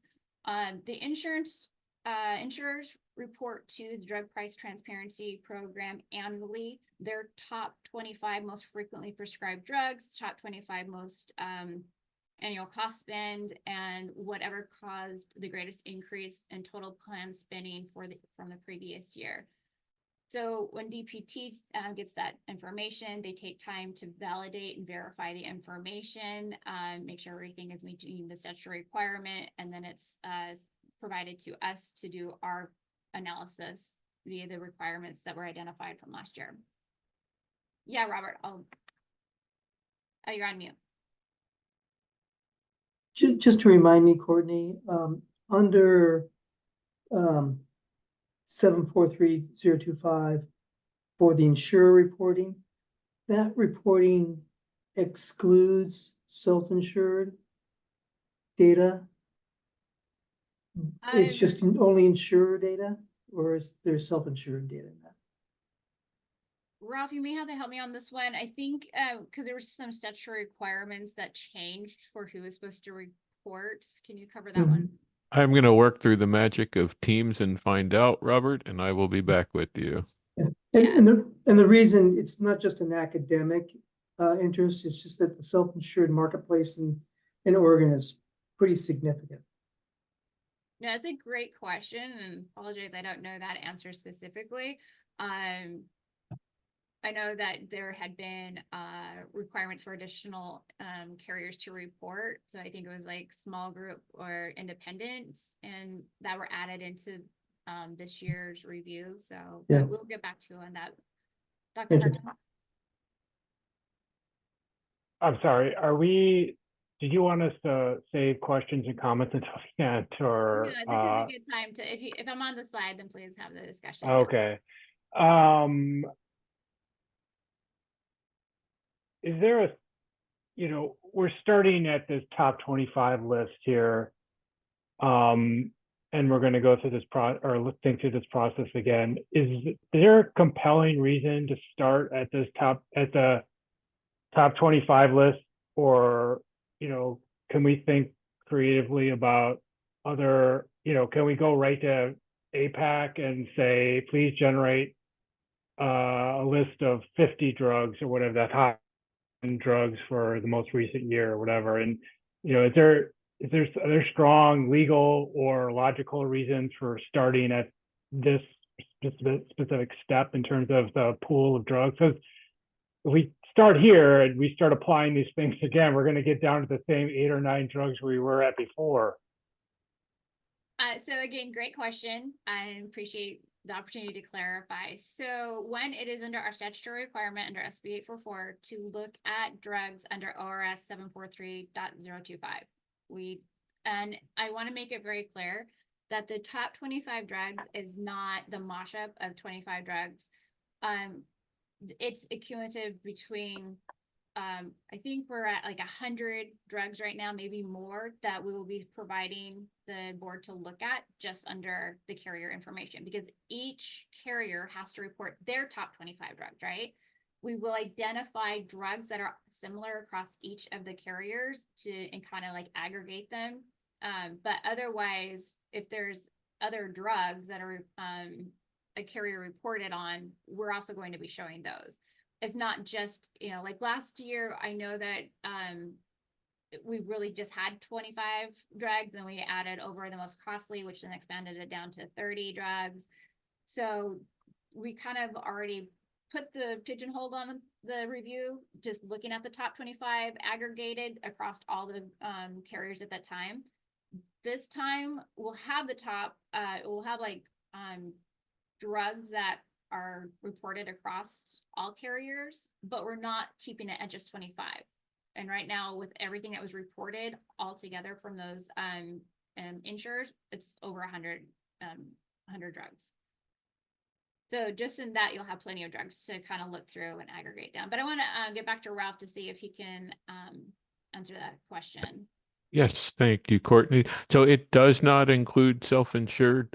We do require reporting for individual, small group, and large group, and that is required. We also request reporting on separate lines of business as it relates to Medicaid, Medicare supplemental, PEB, OEB, and other fully insured plans such as dental and short terms that may have a prescription drug benefit. But just to also put a pin in what Courtney said, Dan, is that this is the prescriptive methodology in statute. This is the path that we need to follow per statute. Perfect. And Chair Bailey, I saw your hand up. Go ahead and have Robert go first, because I think his comment was probably related to self-insured, and then I'll make my comment. Okay. It was indeed. So does that mean, Ralph, that we cannot ingest or gather data from entities other than insurers to help inform us as it looks at data and data analytics? So I know that most ASOs are kind of administered under a PBM program, and DPT is starting to collect PBM data. Does that require a statutory change for us to kind of ingest that data? So I think the short answer is yes. I would want to consult with counsel on that. But to speak broadly, when to say ingest only in the context of these reports, certainly, as you know, we can ingest APAC data and other data inputs. But to that point, yes, I would say statute is prescriptive. To that point, as the board contemplates policy recommendations going forward, if the board saw value and utility in some sort of expanded reporting to the transparency program for self-insured plans, then certainly that's a recommendation the board could consider. Thank you. Great questions. Appreciate it. Shelley, did you want to follow up? Yes, Courtney, and I was going to say this in a later slide, but because Dan and Robert kind of mentioned data sources, I just thought I would throw it out here. Right now, it's probably more for a lengthy discussion later, but I guess my 2 cents in thinking about where we're getting our data sources from is in reflecting on last year. My personal comment I would like to add for my colleagues, possibly for a later time, would be to not include the Medicaid list, as well as drugs from the Care Assist program, simply because those already access Medicaid best price. And so as much as I can appreciate that there's still expense to the system, when we look at our reviews for next year, it just seemed to me that it might make less sense to include those. So I know that's not for the discussion right now, but I wanted to mention it as we talk about our total universe of drugs. But it looks like there's already 2 colleagues that have thoughts.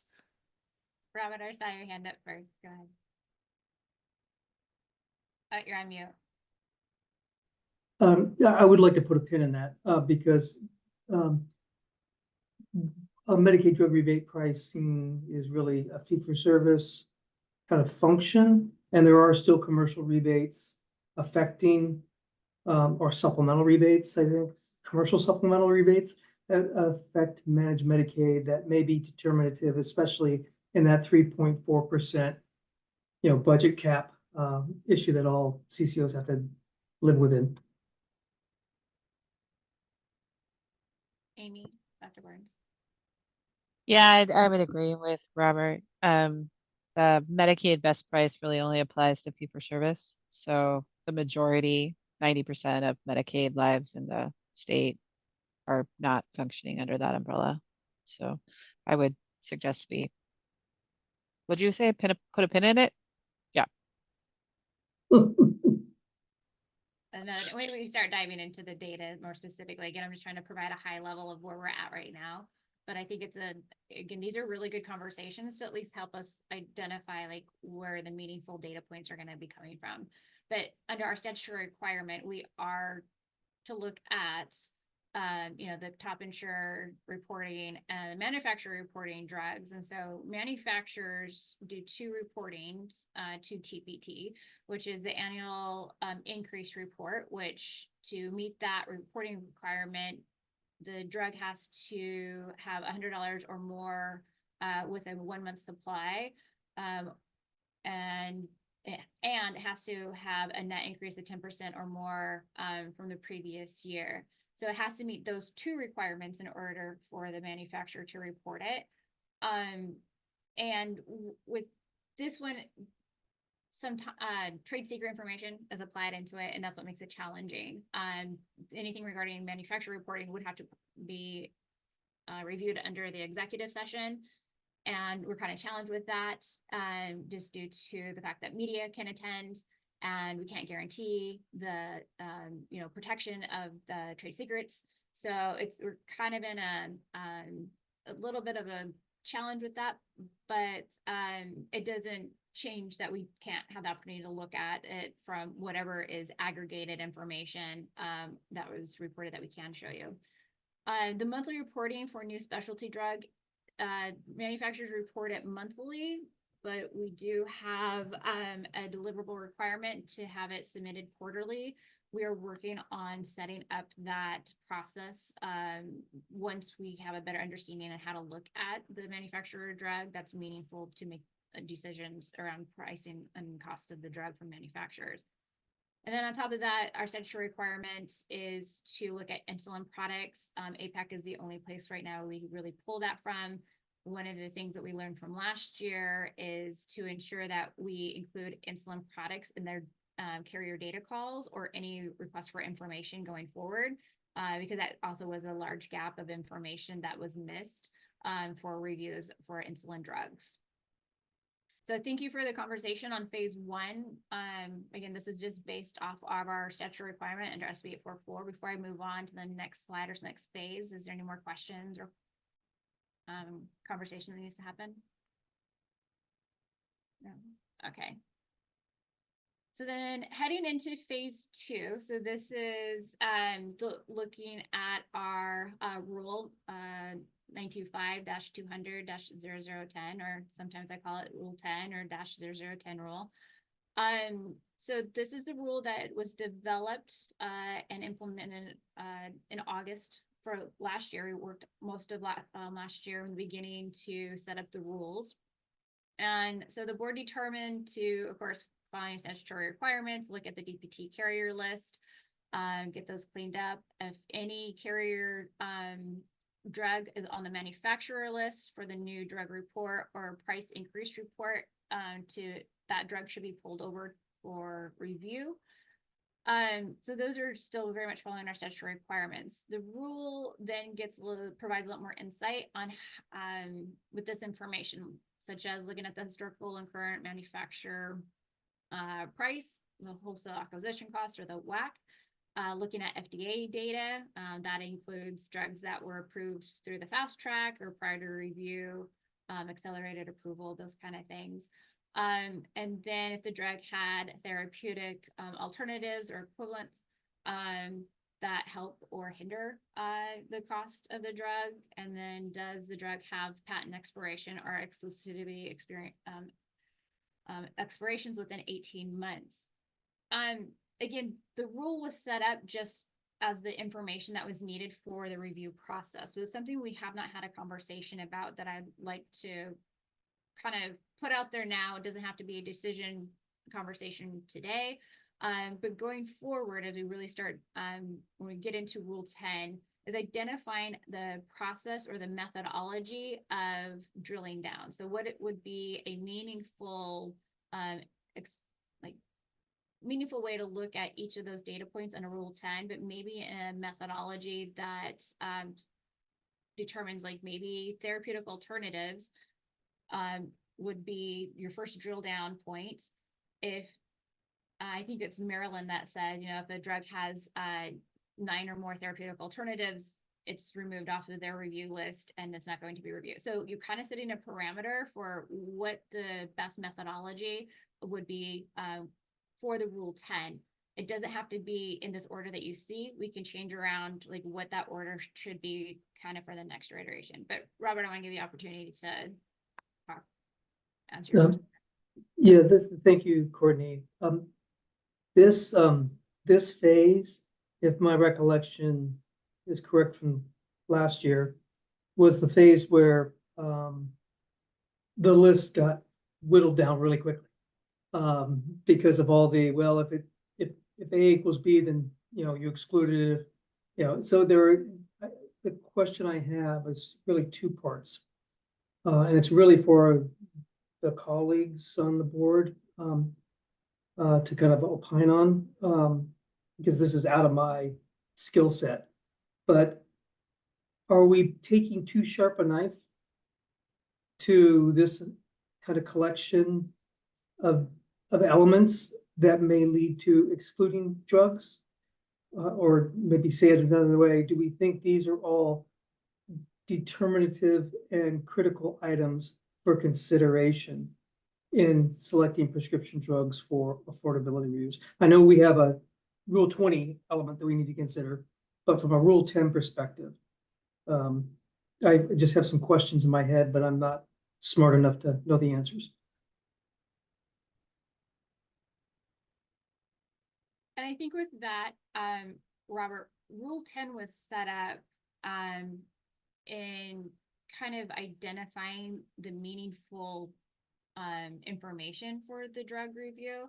You were right that due to some of the decisions, which was basically the orphan and non-orphan designation, when it was decided to remove drugs that were both the orphan and non-orphan, that really dwindled and we only started off with like 30 some drugs at the time. So perhaps doing it a little bit differently for this upcoming review process is not saying we only want to look at 30 drugs, but actually taking all the drugs that we have between, the carrier data, if the manufacturer data is information is meaningful, apply that, and then do it throughout the whole list of drugs. Like I said, it's going to be like well over 100. So you have a larger data set that we're looking at this time around. So hopefully it won't lead to such a narrowing so quickly. And because again, we've learned from our prior process that we started off initially with 2 small, thinking that, we could get to the 9 easily. But then when we really started to understand the information in the material packet when they were developed, that even though a drug may be high cost, it doesn't necessarily mean that it was going to be impacting affordability challenges in Oregon. So, but I think you're right that Rule 10 is, we're going to have a lot more discussions around, we'll probably spend quite a bit of board meetings, really understanding how to look at Rule 10 in the drill down. But I think that what you're saying from the beginning is being mindful of that from last year. Any other questions or comments? So just real quick, insulin is also associated with this Rule 10 drill down. My next slide includes specific to insulin that the board needs to look at the overall spend, the per patient spend and patient out-of-pocket costs. So we have a little more information to really consider under the insulins, because you have to identify all these challenges with your insulins as well, and then also look specifically at these three components. So just knowing that when we get to the insulin reviews, there's gonna also be a very meaningful conversation. Yeah, Robert. I'm sorry, for being a pest here, but, you know, we're looking at historical data, for this. And we have some major changes in the insulin market that are effective this year. How are we gonna be considering that? Or are you going to be considering that as we go through this part of phase 2? Well, that's a good question. I still have to go back to what the statutory requirement is, which is to look at the drugs from the previous year. And even though there may be changes in market in the current year, we can apply the information, but we don't know. Again, that's one of the handicaps of this, is looking at previous year data as best as we can, when actually, when you really get down to it, it's going to be a 2-year gap in data, because right now we're pulling 2023 data, looking at that, and the reviews don't even actually start until 2025. So, you know, there's going to be some gap. But again, remember that your main responsibility as board members is to be provide advice. You're an advisory board at this time until upper payment limits can be established, you know, if they are. So really, it's about understanding the information that has been provided to the system, to the healthcare, and where those impacts could possibly be, or may. Remember, may create affordability challenges. Whether it was year ago, 2 years ago, at some point there was an impact in the system based off of the cost. So it would be great to have current, you know, data to make informed decisions about affordability. But I think we can still make these determinations, or the board, you can make the determinations based off of information, you know, because even if you look at a 5-year, year over year, you're still going to see an impact in some capacity. Yeah, Ralph. And Robert, I would just make the point that this language that Courtney has extracted straight from that rule is that criteria for selection may include, but not limited to. So may meaning not meaning shall or must. And if you feel like there is more prudent, time appropriate information available, we will look to you to recommend it. Thanks, Ralph. So then just as a quick oversight for phases 3, 4, and 5. 3 being very specific to data call. So under Rule 10, you identify your subset list. All the drugs identified for both the prescription drugs and insulin products will go to carriers for a data call, or any other industry, such as the manufacturers, for request for information, or anybody that may hold data that is going to be meaningful for that drug for review. We're going to reach out and do like a request for information process. So once we get that information back and compiled and applied to the drug specific, then we start looking at the rule 925-200-0020. And that is where those material packets are developed for each specific drug. So like we did last year, you know, Ozempic and Trulicity and those, to apply all the requirements under SB 844, and then any other supplementary information under Rule 20 into that. And then phase 5 is kind of the wrap up, the final report requirement. So we have statutory requirements under Senate Bill 844. Of course, it's the initial affordability review, but then we have very specific information under Section 5, which is to report like the price trends, the recommendations, and the drugs that were reviewed, and kind of the concepts of that review.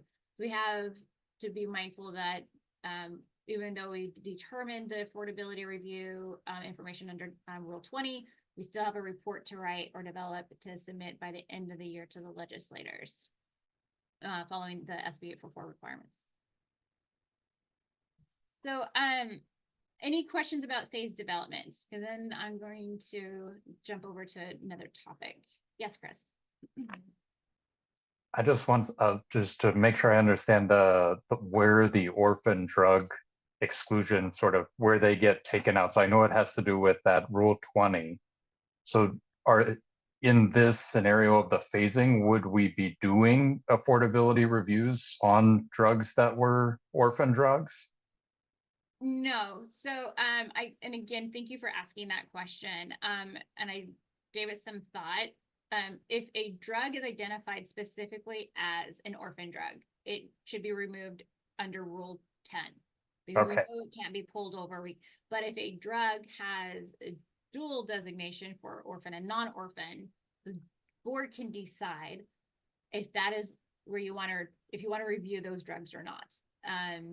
You know, because last year the challenge was identifying if a drug had an orphan and non-orphan designation, the getting down to the granular level to determine maybe is it specific to the NDC that was orphan designated versus non-orphan. It was just really challenging for the staff at that time to kind of provide that information. Hopefully this go around it won't be as challenging, but there's still challenges to identifying when drugs are. And again, this is the importance of the data call information. So, you know, under phase 3. So if a drug has both the orphan and non-orphan designation, then doing our due diligence to reaching out for better clarification on what makes them orphan versus non-orphan. Robert. Yeah, and we may be getting this down the road, but when you get to phase 4 and we have the Rule 20, one of the pieces of feedback that we consistently got last year in the public comment period was the fact that our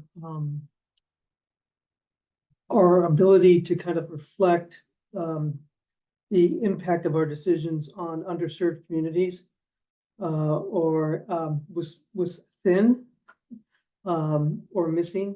At least that's the feedback that I remember getting. So, and I know that this is hard work because it's not like there's a database that we can go to, but are you giving consideration to kind of what vehicles we can look at to inform us as part of the kind of the communities that may be impacted due to affordability issues?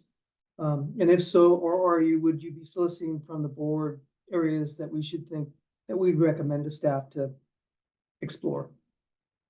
Well, I always welcome feedback from board members, Mhm. you know, especially in how to look at it. If there's a process that you know that's meaningful to apply to the drugs for those kind of more challenging Mhm. categories. Because you're right, the health and equity one was challenging. Most of it was this, you know, research based off of national information versus what's Yeah. happening specifically in Oregon.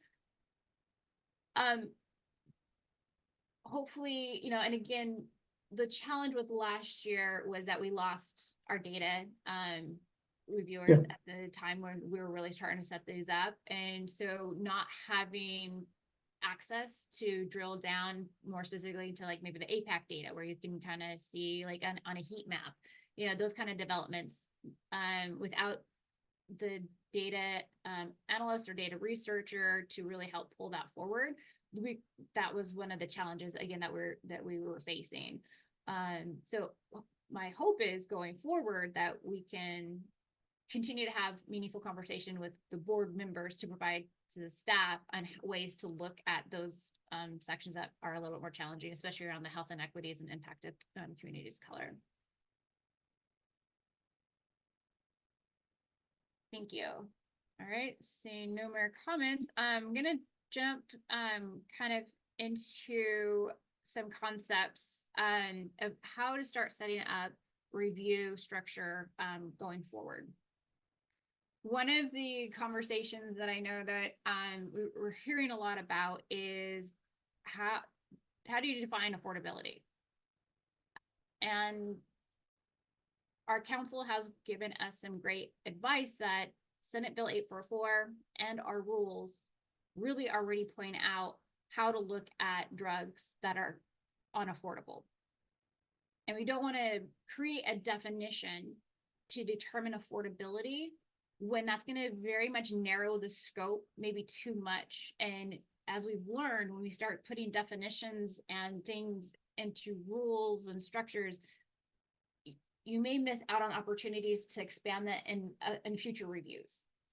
So instead of leaning in and having a structured definition for how the board needs to define affordabilities, the whole concept should be to actually look at the review process for that year, set a goal of how you want to determine affordability through that, and what the purpose of that affordability should be. So just kind of conceptualizing, and hopefully this will lead into some conversations. And if we run out of time today, hopefully we continue it into next month. But basically, you know, I threw out some ideas. A goal for the PDAB is to make prescription drugs affordable in Oregon for patients and the healthcare system. That's the ultimate goal. For how do you do that? You apply the set of criteria that's provided to it under Senate Bill 844 and our 2 rules. And then within those, the criteria, it already kind of determines how to look at if a drug may create an affordability issue. And that's looking at, you know, the health impact on community of colors, you know, the health inequities, number of residents, the price of the drug. So we already know we have somewhat of a scope. So, but if you look at the purpose of a review process, which is to, again, I just threw this out there as an example, to improve the accessibility and affordability of prescription drugs to patients in the healthcare system. Well, how is that going to be done? You know, for example, how would that be done this year? Well, we can look at the cost analysis, identify high cost drugs. That was a large part of the conversation from last year, was looking at drugs that had significant impact from the high cost. You know, having discussions that are created to inform decision-making, you know, really coming to the board meetings, reviewing the material, really asking questions, and even asking questions to staff prior to the board meetings if there's any clarification, so that we can address it either at the board meeting or prior. The transparent pricing and value-based pricing, these are just conversation points that the board can consider. And then to ensure access and affordability to patients. So those are kind of ways you can look at it versus having a structured definition. Each year you develop what your goal is going to be and the purpose of the review. So before I go on, kind of with setting up that concept, is there any questions, or would you like me to clarify anything else about, we're jumping in? All right. So going into what the Senate, so Senate Bill 844 identified specifically, the board needs to determine drugs that may create an affordability challenge to the healthcare system or patient out-of-pocket cost.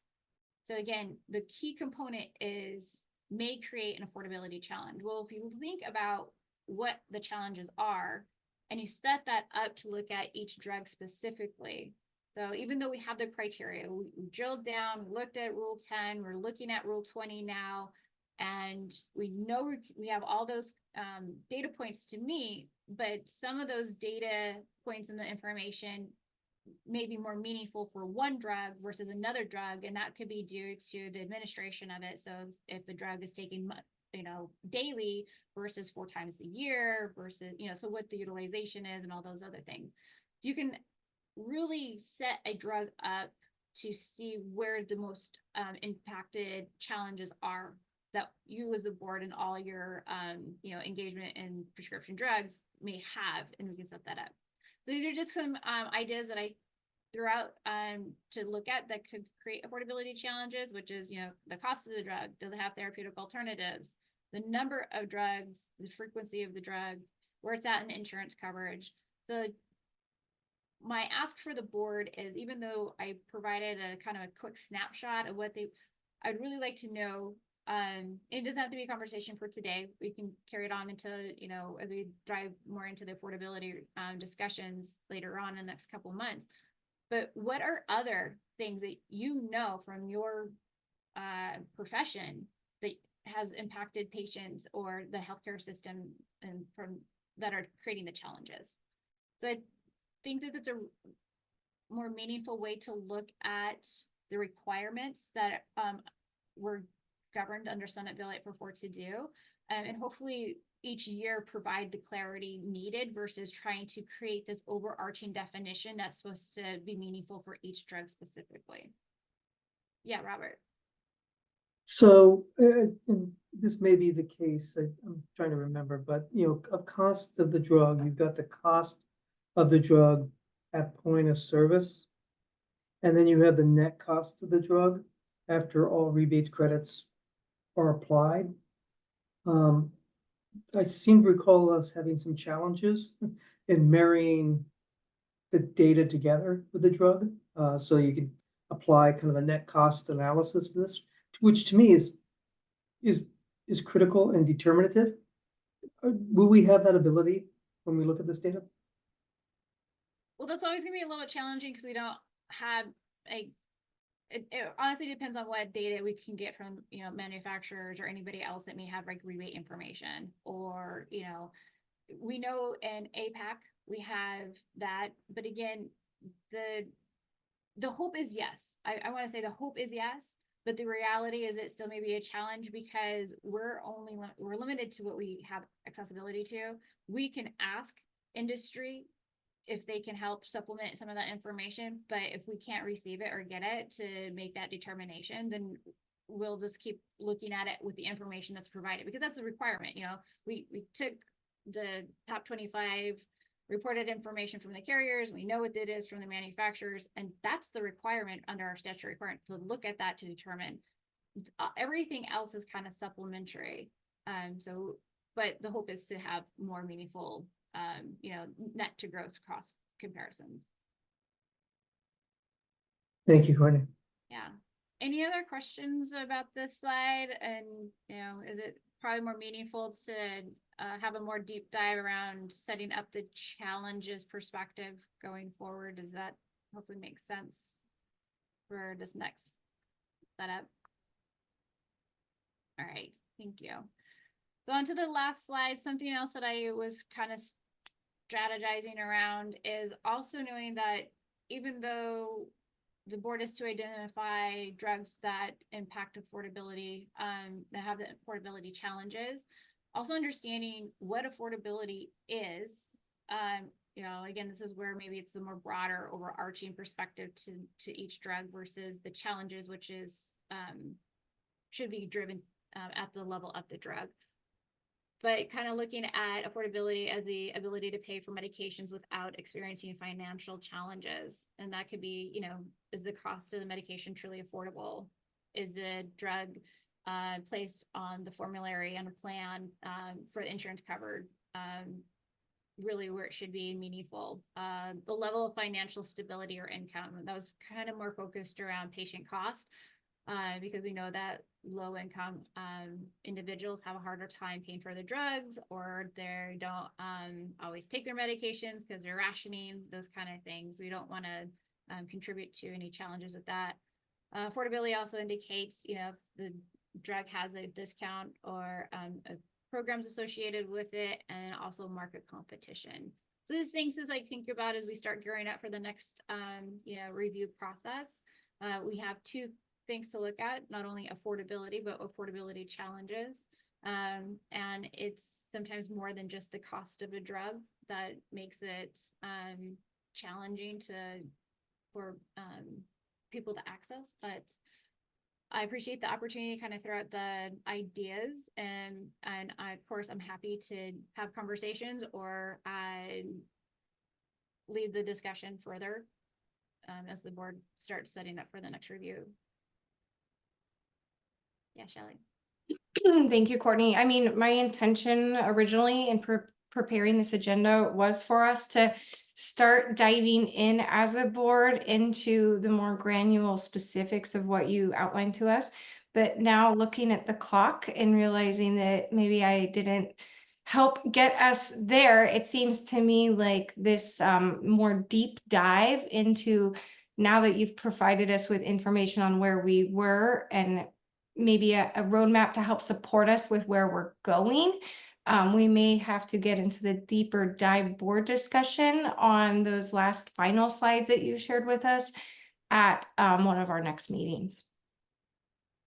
Yeah, that makes sense. Appreciate it. And again, to all of my colleagues, I think that Courtney did a fabulous job of getting us a a great way to look at things in a more structured way, but also even on her list of things to consider. I think it was very robust, but I would ask all of us to see what we can do about thinking about anything additional we might want to add, and then also brainstorming and adding where we sources of where we may be able to get some of that information, because I think that's one of the hardest parts of it is figuring out where we can get some of that information. So I know we all have diverse backgrounds and different parts of things, and so hopefully together we can help support the work that staff's doing to help support us related to this framework for 2025.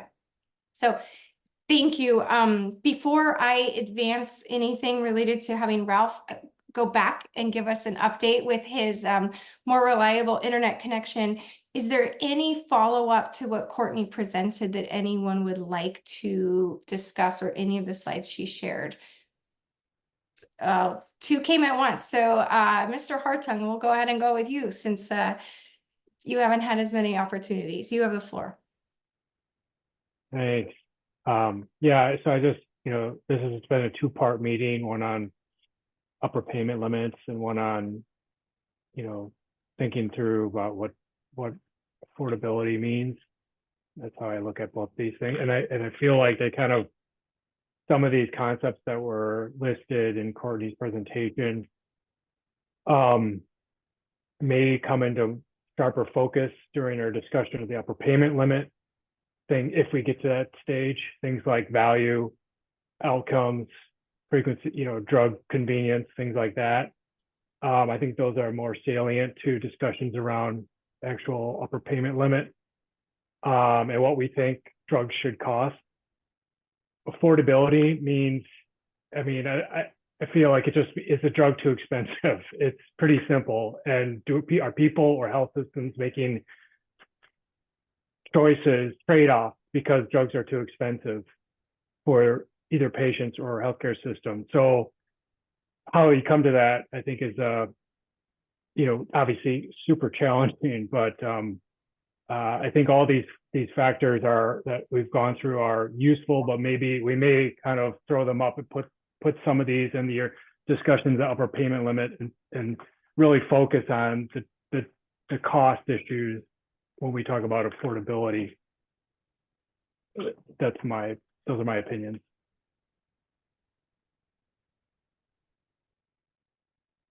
That makes a lot of sense. Thank you for sharing that. Mr. Robert Judge, you have the floor.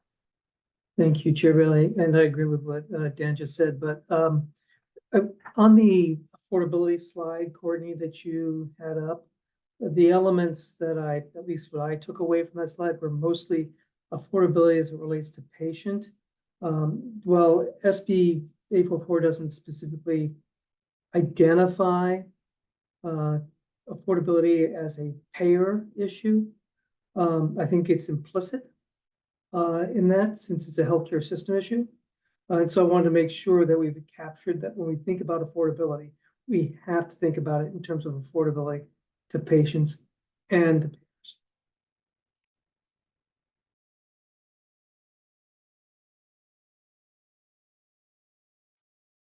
I can't hear Robert. Can anyone else?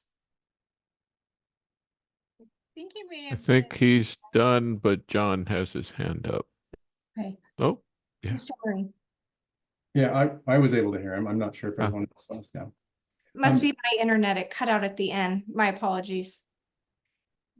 And I would agree with what Dan and Robert also said. But I also, our Senate bill also included, the drug delivery system too as well. So when we discuss affordability, we need to maintain the fragile healthcare system that we have. The deliveries I'm a pharmacist, community pharmacy in rural Oregon. Affordability hopefully will include that so we can maintain that system. It's patients that I would hope are the focus of this whole system, but I understand that drugs have to be affordable to the insurer. It has to be affordable to the pharmacy to dispense it. It's just a whole system down through. And I think there are other issues to address in the affordability that would help assist in making drugs more affordable. I've always maintained that, and I would hope that some of those ideas would be put forward by our group as well.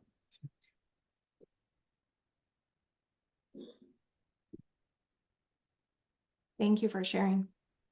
Actually, could we ask John if John maybe has, I know we're moving on the clock, but if you've got 2, 3, 4 things, John, at the top of your head, could you share them now? And if not, that's fine, but that would allow staff to do some pre-work and preparation to facilitate that further discussion. Well, for example, we talk about rebates throughout the system, and I know that the Myers and Stauffer presentation listed a couple of recommendations, well, a number of them, that multiple disciplines that contributed to that study mentioned as useful or likely useful to the development of upper payment limits, or at least knowledge toward them. But I mean, in my opinion, the delivery of medications in America is so convoluted and so complex, and I think purposely so. How do we track rebates? We had that discussion. Where does the information come from? Well, we're probably not, I'm not sure we're ever going to be able to get it. How do we address a system like this and affordability when so much of the delivery system is opaque? I guess I'm biting off too big a bite here for what we can do or should do, but it seems to me we have some fundamental problems in the pharmaceutical delivery system. It seems to me like we're going around them, or we're not addressing the major concerns like transparency, for example. If we could at least see the information, where's the money going? Where are the rebates at? Not sure we have the authority to do that, but for me to make decisions, yes, I can say that GLP-1s are unaffordable to a great number of my patients that come in, and they would love to be on them for weight loss. It would improve their lives tremendously, but they can't. And I'm sorry, I'm mixing thoughts here, but it is frustrating for me as a pharmacist to see drugs not affordable to people that really do need them, whether they fall between the cracks on insurance coverage, or their copay is too high, or their insurance company can't cover it, or doesn't, or covers only one particular one. But I think there are some other issues that need to be addressed from my standpoint as a pharmacist. Very helpful. Thank you. And with that, Mr. Murray, I do want to announce I would like to extend the meeting by 5 minutes so that we have time for Ralph's update as well as public comment. Would we still have quorum if we extend the meeting by 5 minutes? Amy Burns, I see your hand is raised. I have to drop off. Okay, thank you for that. Can we keep 5 remaining board members here to extend my 5 minutes? Maybe, okay. Okay, 1, 2, 3, I see a nod, 4, looks like we'll have quorum. All right, well, thank you for that additional information, Mr. Murray. I would like to briefly call on Executive Director Ralph Magrish to finish the program update he provided at the beginning of the meeting. Thanks, Chair Bailey, and not sure where I dropped. I know I did cover the invitation that's been extended next month, but let me speak to policy recommendations again, just not knowing where I dropped, since this is important. That staff met with Chair Bailey a couple weeks ago to start planning for our recommendations for December. The process that we will use, the September meeting, staff and Chair Bailey will float ideas to the board. Those will be accompanied by a policy summary brief, a very brief policy summary doc for each of those on the possible universe of ideas or recommendations that staff has contemplated with Chair Bailey, and those that had been viewed in the past. Board members that might have individual recommendations, we will ask you to submit those to staff by September 11th. Fast forward to the October meeting, we will conduct a weighted ranking exercise, and inclusive of those new ideas from the board, for staff to consolidate and revise into a final set of recommendations for the board to discuss and vote on at the November meeting. Pivoting to the drug price transparency program that we have discussed earlier, that is the PDAB sibling program, also housed at DCBS. It will be holding its first rules advisory committee tomorrow afternoon from 1:30 to 3 p.m. While the rack has already been seated, members of the public are welcome to watch and sit and listen only mode. Information on how to access that is available on the Division of Financial Regulations website. I will note this is the first time in 5 years of that program's existence that the rules will be opened. And note for folks that are not participating on the Rules Advisory Committee itself, this is just the first step in rulemaking, and I will keep you apprised of the actual public comment period when that occurs, which I anticipate being a solid 2 to 3 months from now. So we'll keep you posted on that. Next up, I had shared previously that we did forward a recommendation to the governor's office to fill the seat vacated by Akil Patterson, with legislative days not occurring till September 23rd to 25th, and our next meeting the week before that on the 18th. That person will not be confirmed prior to that, so they would not be able to join us until October. And then finally, as I think everyone is aware, the Medicare fair prices have been announced for drugs, and I have asked our research and data team to do some modeling and analysis on what savings could be realized in Oregon for those drugs based on the MFP, and we'll hope to share that with the board in October. End of report. Thanks, Chair Bailey. Thank you, Ralph, for that update. This portion of the agenda is for public comments submitted or requested in advance. The board received 2 written comments, which are posted on the board's website and reviewed by the board. Those letters were from Seth Grenier from the National Multiple Sclerosis Society related to upper payment limits, as well as we received a written comment from Tiffany Westrick Robertson from the Each Coalition about upper payment limits. The board also received 1 request to provide oral testimony. I will call on the person who signed to speak and ask them to state their name and organization. They will have 3 minutes to speak. And as a reminder, the board will not deliberate or on issues or requests during the time. And this individual who signed up to speak is Mr. Scott Bertani from Health HIV. Mr. Bertani, if you are here in attendance, you have the floor and you have 3 minutes before the board. Yeah, my name is Scott Bertani, and I am the Director of Advocacy for Health HIV. And I just want to say good afternoon, members of the board. I'd like to really thank you for the great work you've done so far of really synthesizing and incorporating the concerns of constituent groups in today's fantastic report out, and lots of valuable context. And from this meeting, it's so clear that ongoing engagement with stakeholders is really, really critical, especially as you evaluate affordability of prescription drugs, in Oregon. And that said, I want to offer some input during this pause on affordability reviews that's specific to HIV, and we genuinely appreciate today's rich conversation, as well as the involvement of federally qualified healthcare centers that are also 340B covered entities.